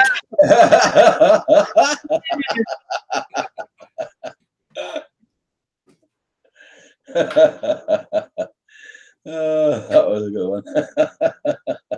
Hey, John Obsessed, how you doing? Johnson Ibass, King of Darwin, Dangerous Criminal, Star Cops in the house. Paul Murray, Johnny About Northwest, how you doing? Johnson Ibass, Michael, King and Darwin. Yep. Old guy in the drone, how you doing? Prostate health is no joke, guys. Get it checked out. There you go. Paul Murray. That's true. Oh yeah. Adrian Lee, how you doing? Ricky Dobbs in the house. Well, thank you there, Dangerous Criminals. That's from Centroid Aerial. Yeah, that's his t-shirt. Looks like a drone on it. Oh, back from the sky. I wanted just to share one thing with you. This is the kind of person I am, okay? We can come to the table and we can agree to disagree. And that's cool. And I like that in people that believe in that. All right. But as for people getting under my skin, I'm just as human as anyone else. And I probably get it a little bit more than the average YouTuber because I do kind of stick my neck out there, right? For people that are too afraid to talk or defend themselves. I'm the kind of person that's going to get up there and say something about it. So I've learned to grow that alligator skin here on the tube, and it's too bad that it's had to, go that direction. But if you can put on the alligator skin, you should be able to do okay on YouTube. Oh, bye, Michael. Thank you for coming in. So Oh, going out. Michael Yeah. Quinn, thank you, Michael, for dropping in. I gotta say, I think that's the one thing I've learned as I've gotten older. We're not going to all agree, Right. but if we make our defining moments about our disagreements, then there's going to be no one in our world, Yeah. That's right? right. Because we're Yeah. all going to have people, I remember one of my best friends, she was a prosecutor, and I went into her office, and I was pretty upset about what's happening to this one kid because I was probation. And Right. we're arguing. And then all of a sudden we stopped, and she said, "So have you done lunch?" "No, let's go." And it's because at the end of the day, regardless of how we were getting to our point, we both cared about kids. We wanted the best thing for the kids. So we were going at it different ways, but we were still going in that direction.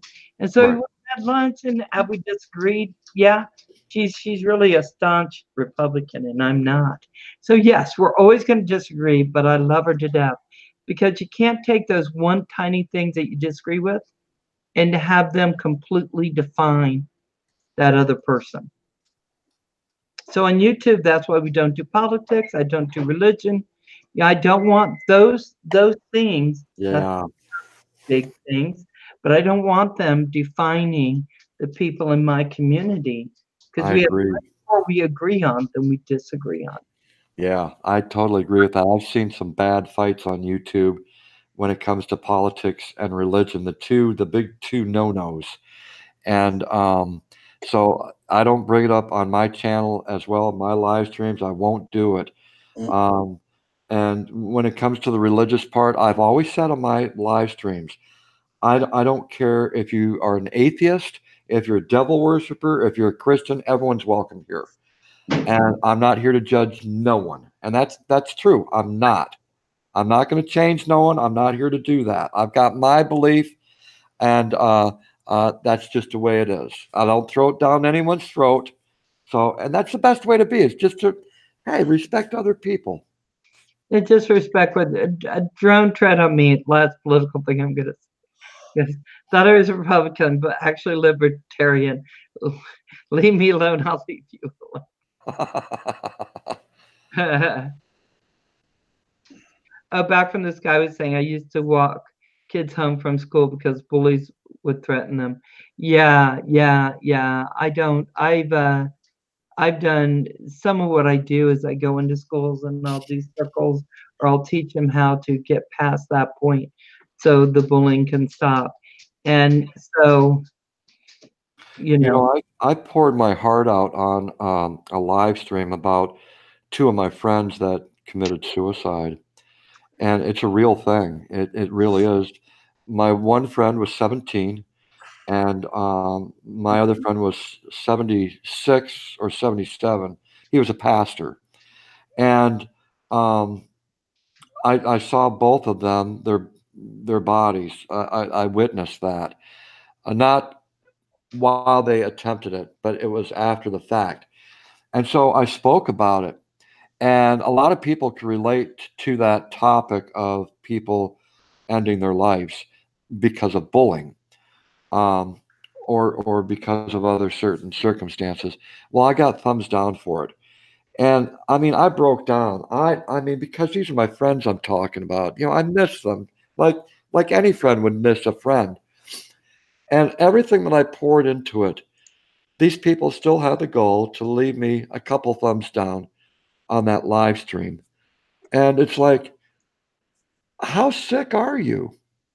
Really, truly, how sick are you? You're a sick individual with absolutely no feeling whatsoever for another human being. And it's one of those things that you got to deal with here on social media. No matter what you put out there, it could be the most beautiful, heartwarming thing. There's always going to be that person or persons that's going to hate on you somehow, no matter how positive you're trying to be. Yeah, it doesn't matter. This is when I learned how crazy all this was. We have a bit of a bad boy that comes on our channel. He's his name is Heath, right? Right, Roger. And he is a bit of a bad boy. And sometimes I threaten to put him in the naughty corner because he can be bad. With some of his innuendo, But he is a little darling. He actually is. His mother died. He did a beautiful tribute with his drone, classical music going up. Bye, Mom. I'll see you. And you could tell he just put his whole heart into it. And someone gave him a thumbs down. And I thought, Wow. who gives a thumbs down when someone's doing a tribute because their mother died? Who does that? Yeah. These are not our people. I don't know whose people they are, but they're not our people. Because our people would never do that, right? Well, yeah, they would. Yeah, they would. No, no, no, no, no. No, I think that, like, when I look at my community now, have I gone onto other streams and seen people say bad things about me? Yeah. Yeah, I don't care. At that point, they're not really going to be on my stream that much anymore anyway. But I will tell you that when they started doing that, I was, oh, thank you, Darwin. I was just really amazed that someone would do that. That's when I started realizing there's some very naughty people, but not just naughty like Heath is, like he's a bad boy who's on there, I tell him, but they're really bad. They're bad people.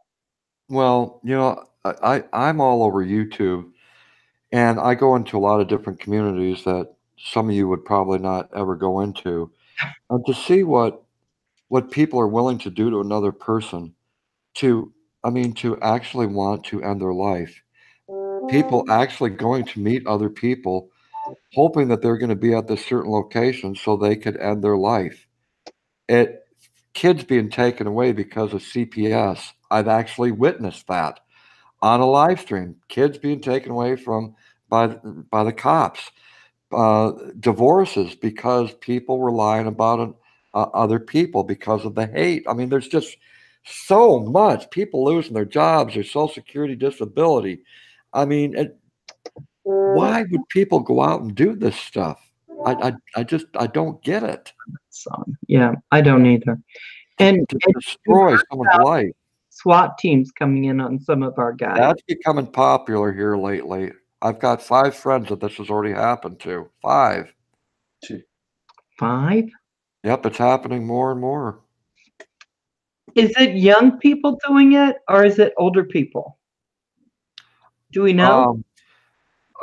Some of us feel like we know who they are because they're the ones that most of the conflict is coming from, are these certain people, certain channels.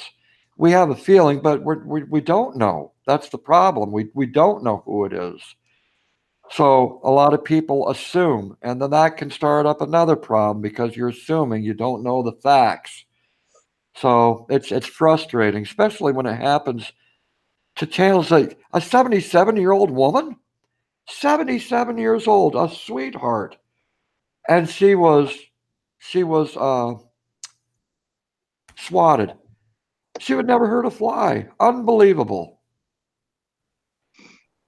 You know, and the sad thing is it leaves officers exposed to danger It and does.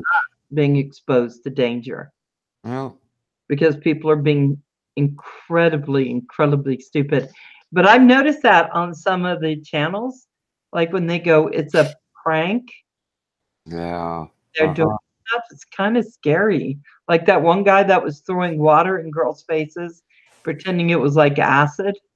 He was over in the UK. I just thought, and he goes, people just don't get it. Yeah, we get it. Well, We it's get pretty it. scary that when you're swatted, you end up getting killed, and that's actually happened, I think, Mhm. 2 times right now.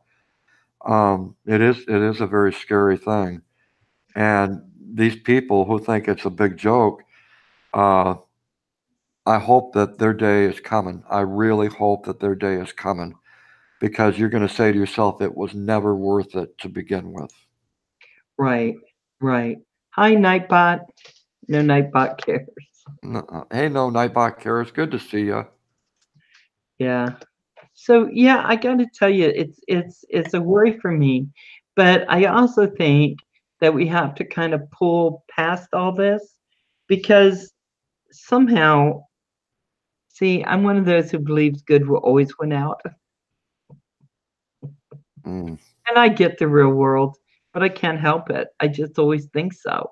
And I think that we just, if there's a lot of hate, we just got to throw more love into it. You know what I'm saying? Just got to put more love out, because love's got to be the thing that wins out in the end. So if there's too much hate, throw love, which is what you do. I don't care Well, what you say. I I, see the love you put to your channel.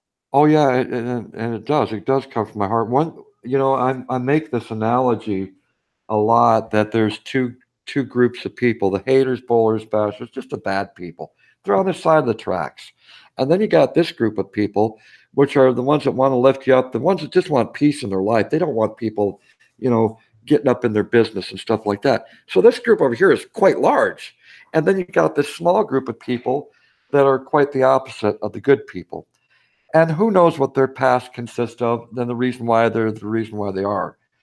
And I said that if you fall down and you need some help, this group of people is going to be there more than likely. They're going to reach the hand and lift you up, brush you off, and say, hey, it's going to be okay. But for that group of people over there, if one of them fall down, do you think any of them would reach down and say, hey, I'm going to lift you up, bud? Absolutely not, because they're in it for themselves. But they're birds of a feather over in that group, and they're birds of a feather over in this group. It's just the way it is. But it's a choice. That's what it all ultimately comes down to, is a choice. You want to be a hater, you want to bully, you want to be prejudiced, that's your choice. I would rather be on this side of the tracks where you got some good people that genuinely care. Yeah, back from this guy, he said there was someone saying he got beat up, and it was all, yeah, people are going to be their stupid selves. Can't get away from that sometimes. But I do know that when I was looking at when they were doing the SWAT things for our guys, it wasn't gamers. You know, Hadley had it happen to him. He's a drone flyer. You know, it's not always gamers that this is happening to anymore. These are probably adult people doing things to adult people. And Yeah, that is. tell you, I I know that. One guy said here in the chat, it happened to Bill, the review guy there. Bill, happened to him really, Tuesday, and Bill, he does reviews just on drones. right? So what the heck, Roger? Mm. What the heck? But I do think it's easier to be mean and just give that knee-jerk reaction, because we all got that little devil, that little angel. The first thing I kick him in the shins. But it takes a couple more seconds to be kind. Mm-hmm. That's right. Just a couple more seconds. That's all it takes. Just be kind. It doesn't mean you have to be, all, telling really terrible people, oh, you're so nice. No, be real. Stand in your light. Stand in your truth. Right? Which I think, Cap 7, you do beautifully. I've watched those videos when you've said, hey, back up. I think but you can still be kind to people. It's really easy to be mean. I think that can just trip right off the tongue. Well, yeah. Once again, it's by choice. What a person, my choice is to wake up every morning and be thankful that I got another day. And it's like, okay, who am I going to lift up today, or try to at least lift up? Because when that can happen, and it doesn't happen very often, I can't help everyone out. But when it does happen, it gives me a joy, and it's like, wow, I can't wait until the next person comes along that maybe I can possibly help out a little bit. And that's why I enjoy doing what I do, because it does feel good when you can make someone's day, even if it's just a passing smile and it changes their moment. Wow, that's awesome. Right. Did you hear about that girl that recently is in trouble for convincing someone to commit suicide? Have you heard about that? She got on and told the guy he should and all that. And it was just because that's the kind of person she was. Now, I got to tell you, Cab, I'll just be quite honest. I did consider suicide once, to the point of just being, I would say, moments from it. And I don't think people realize, they say it's a selfish act and all that. Okay. I'll let people say what they think about it. But I Sure. think some people don't realize, especially if you have like dysthymia like me, I'm just kind of always underneath that happy place and where it's I don't like being. But when you get to the point where you think you're more of a burden to everyone, hopeless, you just can't anymore. It's so painful to wake up and realize you're still in this world, which is what was happening to me. It's my late 30s, just getting ready to go into menopause. That may have something to do with it. Mm. But it was so painful. I think someone giving someone a dislike, well, F you. You know what? If you're going to do that, let me just be quite honest, because we don't get why that person's to that point. We Right. don't know. And a psychologist helped me because she told me, I think I may have told the story before, I don't know. She told me to pick two of my children to do the same thing because it can happen in families. Once someone does it, then it goes on. And so I had a grandfather who did it, an uncle. And so it wasn't out of my realm of possibility. But you know what? I don't want that for my children. Right. So I found a way to get through horribly, horribly painful time in my life. But I found a way to get through, and it was through people being kind. Hmm. Now, I don't know what would have happened had I had a bunch of haters around me telling me to go ahead and end it all. Who knows what would happen with that? There's So a surround yourself with good people, guys. Surround yourself with good people. there's a statement that I used on every single one of my live streams, and I like the statement, and it's just a short little quick statement. I write, surround yourself with positive people who believe in your dreams, encourage your ideas, support your ambitions, and bring out the best in you. And I think that's an awesome statement. And that's what I tend to do. I've been around a long time, okay? And I prefer to surround myself with positive people. I don't want to be around negative people because I know what that can possibly do to me. I'm just as human as anyone else. It can bring me down too. So I'm very blessed, very fortunate to have the friends that I have here on YouTube that I like to surround myself with. And so it it it I like to use this statement to maybe give some hope to other people out there. So when you come to my live stream, this is I want you to feel good. I want you to feel at home.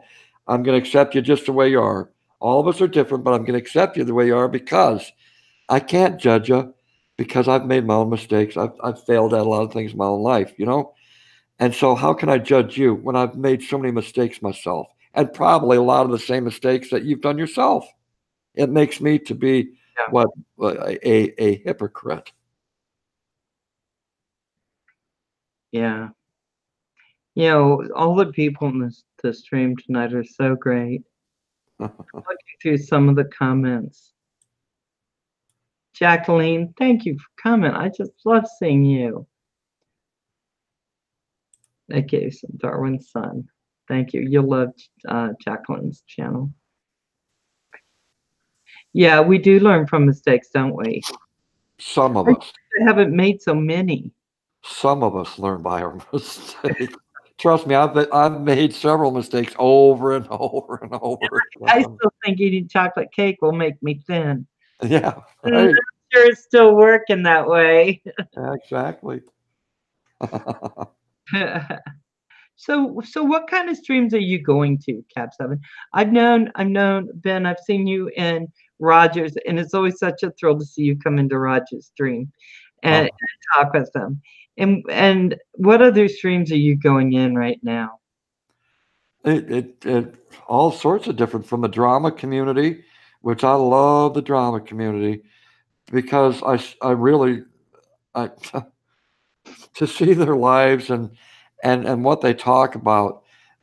I'm facing hate every time I go over there. Not people hating on me because I go down the middle. I've always said I'm never going to take sides. I walk right down the middle. because it's that day that I take sides that there's going to be some problems. So I go there, and I go to in our community. It doesn't matter who you are. It's my way of saying, hey, here I am. I'm here to support you because I believe in you. And I'm not going to go to a stream where I don't believe in you. I'm not. And that's my choice. So all the streams that I go to is because I believe in that host or that hostess. And I will continue to support them either through a super chat, which I love to do that, or just be there for support, as in you need prayed on. I like to pray. I'll do that for you. You need a little bit of maybe a little bit of knowledge. Maybe I can help you out with that. So yeah, it doesn't matter where in the community I go to. They're all people that I believe in. That's the reason why I'm at their live stream. Nice, nice. So, and you're on almost every day. Every day. Yep. Sometimes twice a day now. I see that. Kind of like Roger. I mean, you're kind of like Roger. Him and me are becoming more and more twin-like. Yeah. That's what I say. My beard's coming in better now. I noticed. Hi, Reg, how you doing? And Howie's in the stream. Kings of Darwin are in. Old guy in a drone. Hey, how you doing, my darling? And we have Nature's Beauty. She stuck it out with us all the time. Inner Palace Mind. Harmony. Oh, I love I Am Wedge. I love his story. The Redneck Channel, which is my manic. Yeah, they're my two Santas. Yeah, I got it. You're so cool. So you're coming on every day, sometimes twice a day. Right. How are you balancing that with your personal life then? What personal life? Okay. Well, there you go. There you go. When you get to the point in your life where you're retired or you're living on disability, we all have a lot of free time. And so it's like, how do we fill in all this time in the world that we seem to have? And I fit into that category. I do have a lot of free time. And so I spend 16 hours a day, literally on YouTube every day, 16 hours. wow. But most of the time that I'm on YouTube is behind the scenes. And I get a lot of emails from people. If you could only imagine the emails I get from people that simply need someone to listen to them, right? And the hangouts that I go to, the Skypes that I do, the private messages, it's a continual thing. And sometimes it can get overwhelming, but I tell people, hey, give me a break. I'll get to you as soon as I can. I'm a busy person. I really am. You know, I think that's the thing. I work a lot. I try to work a lot because I gotta afford these two dogs I have. I should have got littler puppies because they eat less. But I mean the amount of these dogs. But I want to try to balance things. But I love YouTube. I love being on it. I love doing live streams.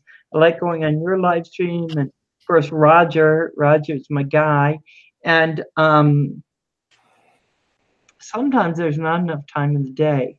Like I was, Roger, I was telling Cat 7, I came home from doing that house, because I'm self-employed. I do all kinds of jobs. And I fell asleep for like 4 hours. My alarm never went off. I'm lucky to have woken up, and I slept 8 hours, so there was no reason for it. But oh boy, that nap was so good. It was Roger has his grandpa naps. I have grandma naps. Nice. I love my nap. So you can't nap at all, Cap 7, if you're on 16 hours a day. Yeah, I sleep very little. I get on the average about 2.5 to 3 hours of sleep.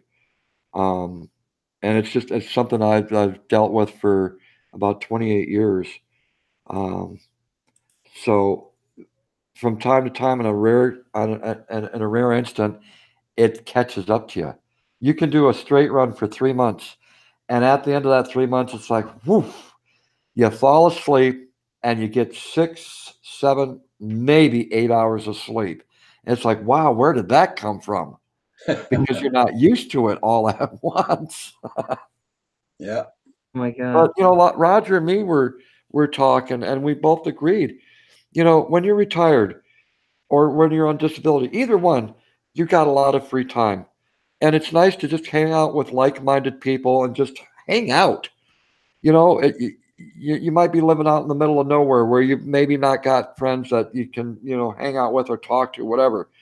It's social media that fills a void for a lot of people, including myself. Right, right. Let's see. Let me see. I usually get 4, maybe 5 hours of sleep. Wow. Faithy, darling, I am back. Thank you. I ain't had 8 hours sleep in a decade. Yeah, I can relate to that. Yeah, sometimes I get that nap in the crane. Don't be napping in a crane. Oh, thank you, Nature's Beauty. Thank you. Very lovely. Yeah, I go through times where I get no sleep, but I do know that with all that stuff with, that system, my brain, all that stuff, I need to get sleep. I need to really work at it because Right. I normally was on 5 hours, 4 hours sleep, and I just run myself ragged. But working YouTube, doing all the stuff I wanted to do, there's so much I want to do. So now I just need to go, okay, so I have to get sleep. So some things aren't going to get done. But this year, my backyard gets done, Ben. It gets done. Nice, nice. That's the thing, it is trying to. This has become like a habit. This YouTubey thing, and it's like I've got 3 kayaks sitting back there. I went out once this past summer, last summer, once. My gardening, it was neglected.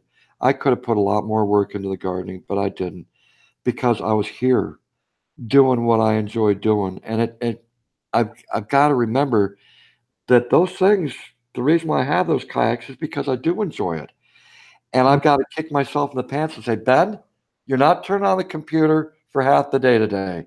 Today, you're going to go to the lake and you're just going to enjoy being out at the lake. You know what I'm saying? Go back to what I used to do before I came to this YouTube and just rejuvenate yourself. I've got to learn to do that. I just need to take a break. But it's a difficult thing to do when it's a habit. It is. It is. I used to run. In fact, I've run a couple marathons, and I'm a big girl. I'm not a small girl, but I'll get out there. I'll run. I'll do that stuff. I sew quilts. I sew other stuff. I go out with my dogs. But with YouTube and work, it's kind of made my life a little bit smaller. Does that make sense? A little Right. bit smaller. So I got to find a way to, yeah, I like to say have it all, but I know that's not happening. I need a way to maybe balance at least getting my yard done. Well, there's reality of the social media. Some people become obsessed with it so much that it affects their relationships, their marriages, their work. I mean, it goes that far. And it's too bad that it does. So how do you fight that? I don't have an answer. I really don't have an answer to people's obsessions. Um, I suppose I'm right there on that border. I'm addicted to it.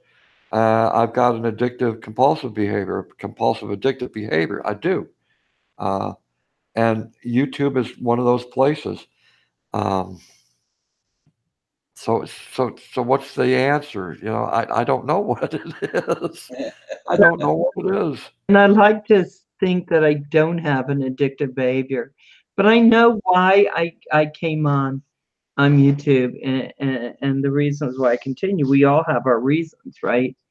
But getting that 3 months, well, it was actually 2, because of that strike, right? Because that person said I used their stuff. Right. It gave me some. When I took it out, it was like now I got to fill my time up. Yeah. Because I was watching everyone's videos, doing my own videos. Hey Heath, how you doing, my darling? See, the bad boys here.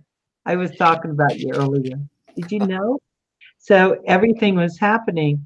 But now I just think, it's not as much of an addiction as there is purpose in it.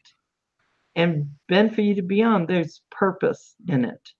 And for Oh, Roger, there's I purpose. definitely have a purpose here, and my journey is doing what I do. And I've said no one can take that away from me. The only one that can take my journey away from me here on YouTube is YouTube itself. But Right. and I've had people try to bring me down, and I'm still here. So I think that's saying something about my integrity. I'm so happy you are. I've watched your shows. I've watched your shows with Yarn with Green Bay Wacky Yeah, and it's Roger, and it's great what you do. So I'm hoping that you're going to continue so that I can be part of that with you all because I love it. I love watching y'all. And now that I'm back, this is how many interviews? This is my third interview since I've been back. And so hopefully on Tuesday, I have to figure out what I'm doing for that. And I'm on tomorrow morning. Woo! Feel free to come on if you want to, Kev. I think Paul will probably come on, maybe send her to somebody, Russ. But anyway, it's already 7:07, and I just want to tell you guys how much I appreciate you, Cab 7, just for being you. You know what? I don't see us ever disagreeing, but if we do, we will agree to disagree because right. I'm not willing to throw people out of my life that I think so highly of. So we can disagree on some stuff. I don't know what. You can always find something. That's Now right. with Roger, my disagreement is he's so fuzzy. You need to shave. And my disagreement is he goes to Tim Hortons, gets coffee and Timbits, and I get nothing. Well, that's the Cents for that's every lunch. too far. You know, there's one thing that I would like to share, and it's really important. I share this on a lot of my live streams, and it's very important for those people that are close to you in your life, that you see every day. Tell them that you love them. It's very important that you do this. Some people haven't said "I love you" to their spouse or to a friend in quite some time, and they're just yearning for you to say that. They may not ask you, "Hey, I haven't heard it. Why don't you say it?" They're waiting. So life is very short. Tomorrow's not promised. So while you got those people that you surround yourself with, those good people,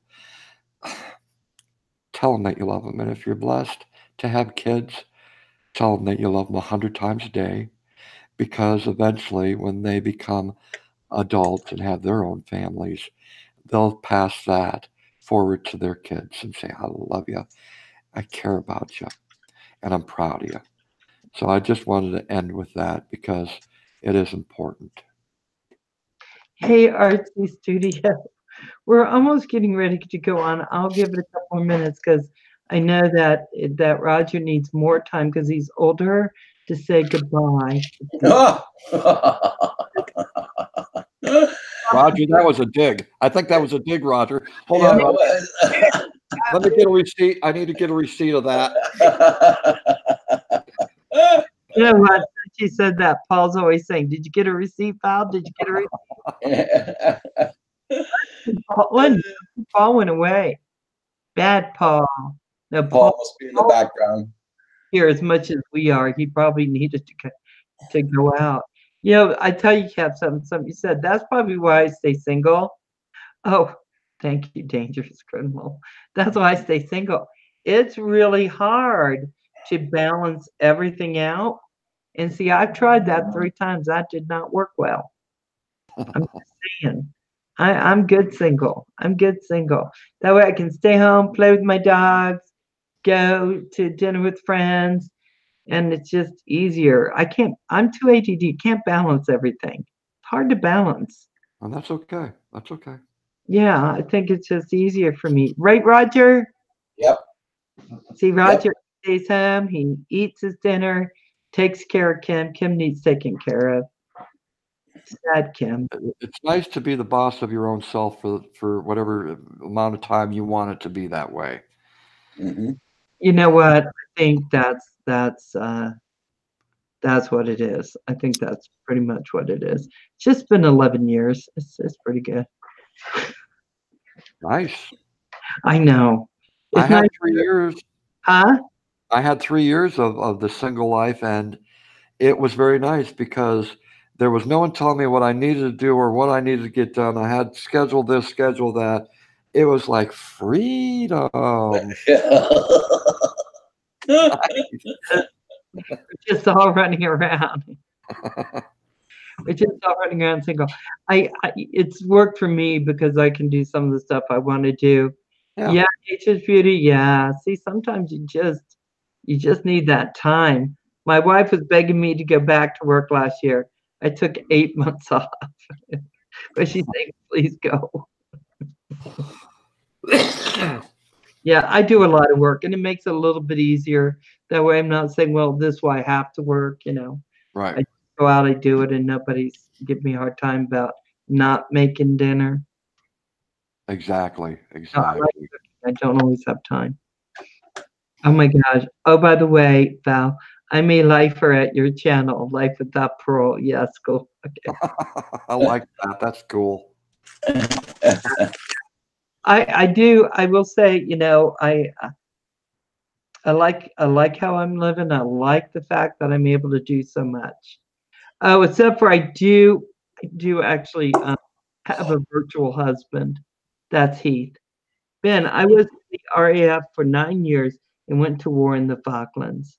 So Heath is also a veteran. Yeah, I just read that, and brother, thank you for your service. Yeah, he was 17 when he went, way too young to face the things that he faced. I interviewed him. He's still naughty. That doesn't take that away. He's still a Nothing wrong with being naughty. Just because we're old, Val, doesn't mean we're dead. Yeah, that's right. Ain't that the truth? I guess. Because I'm such an angel. I'm out of here.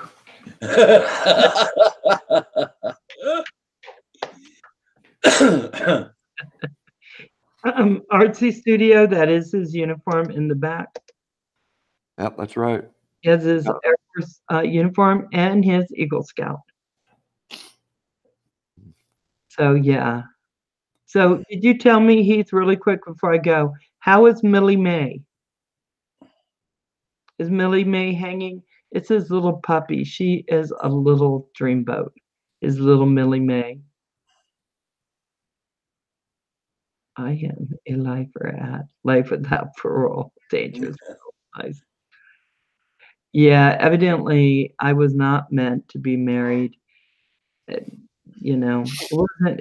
I just, yeah. Yeah, I don't even know what to say to that.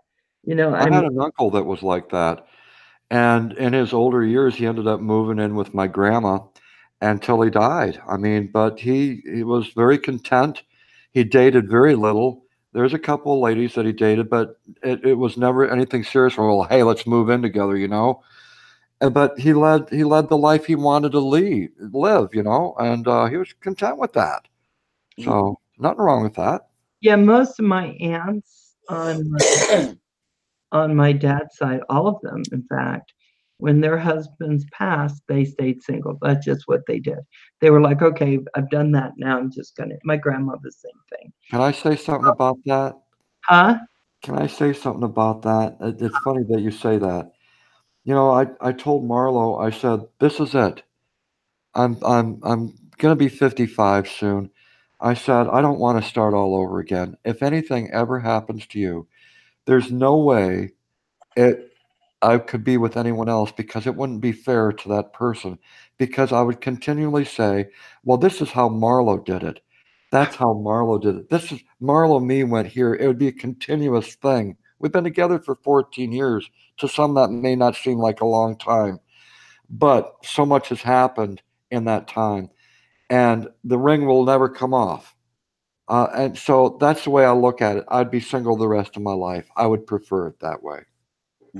Yeah, I think that I think you can be free back from this guy in marriage. I couldn't be because of the way I work, but I think people can be.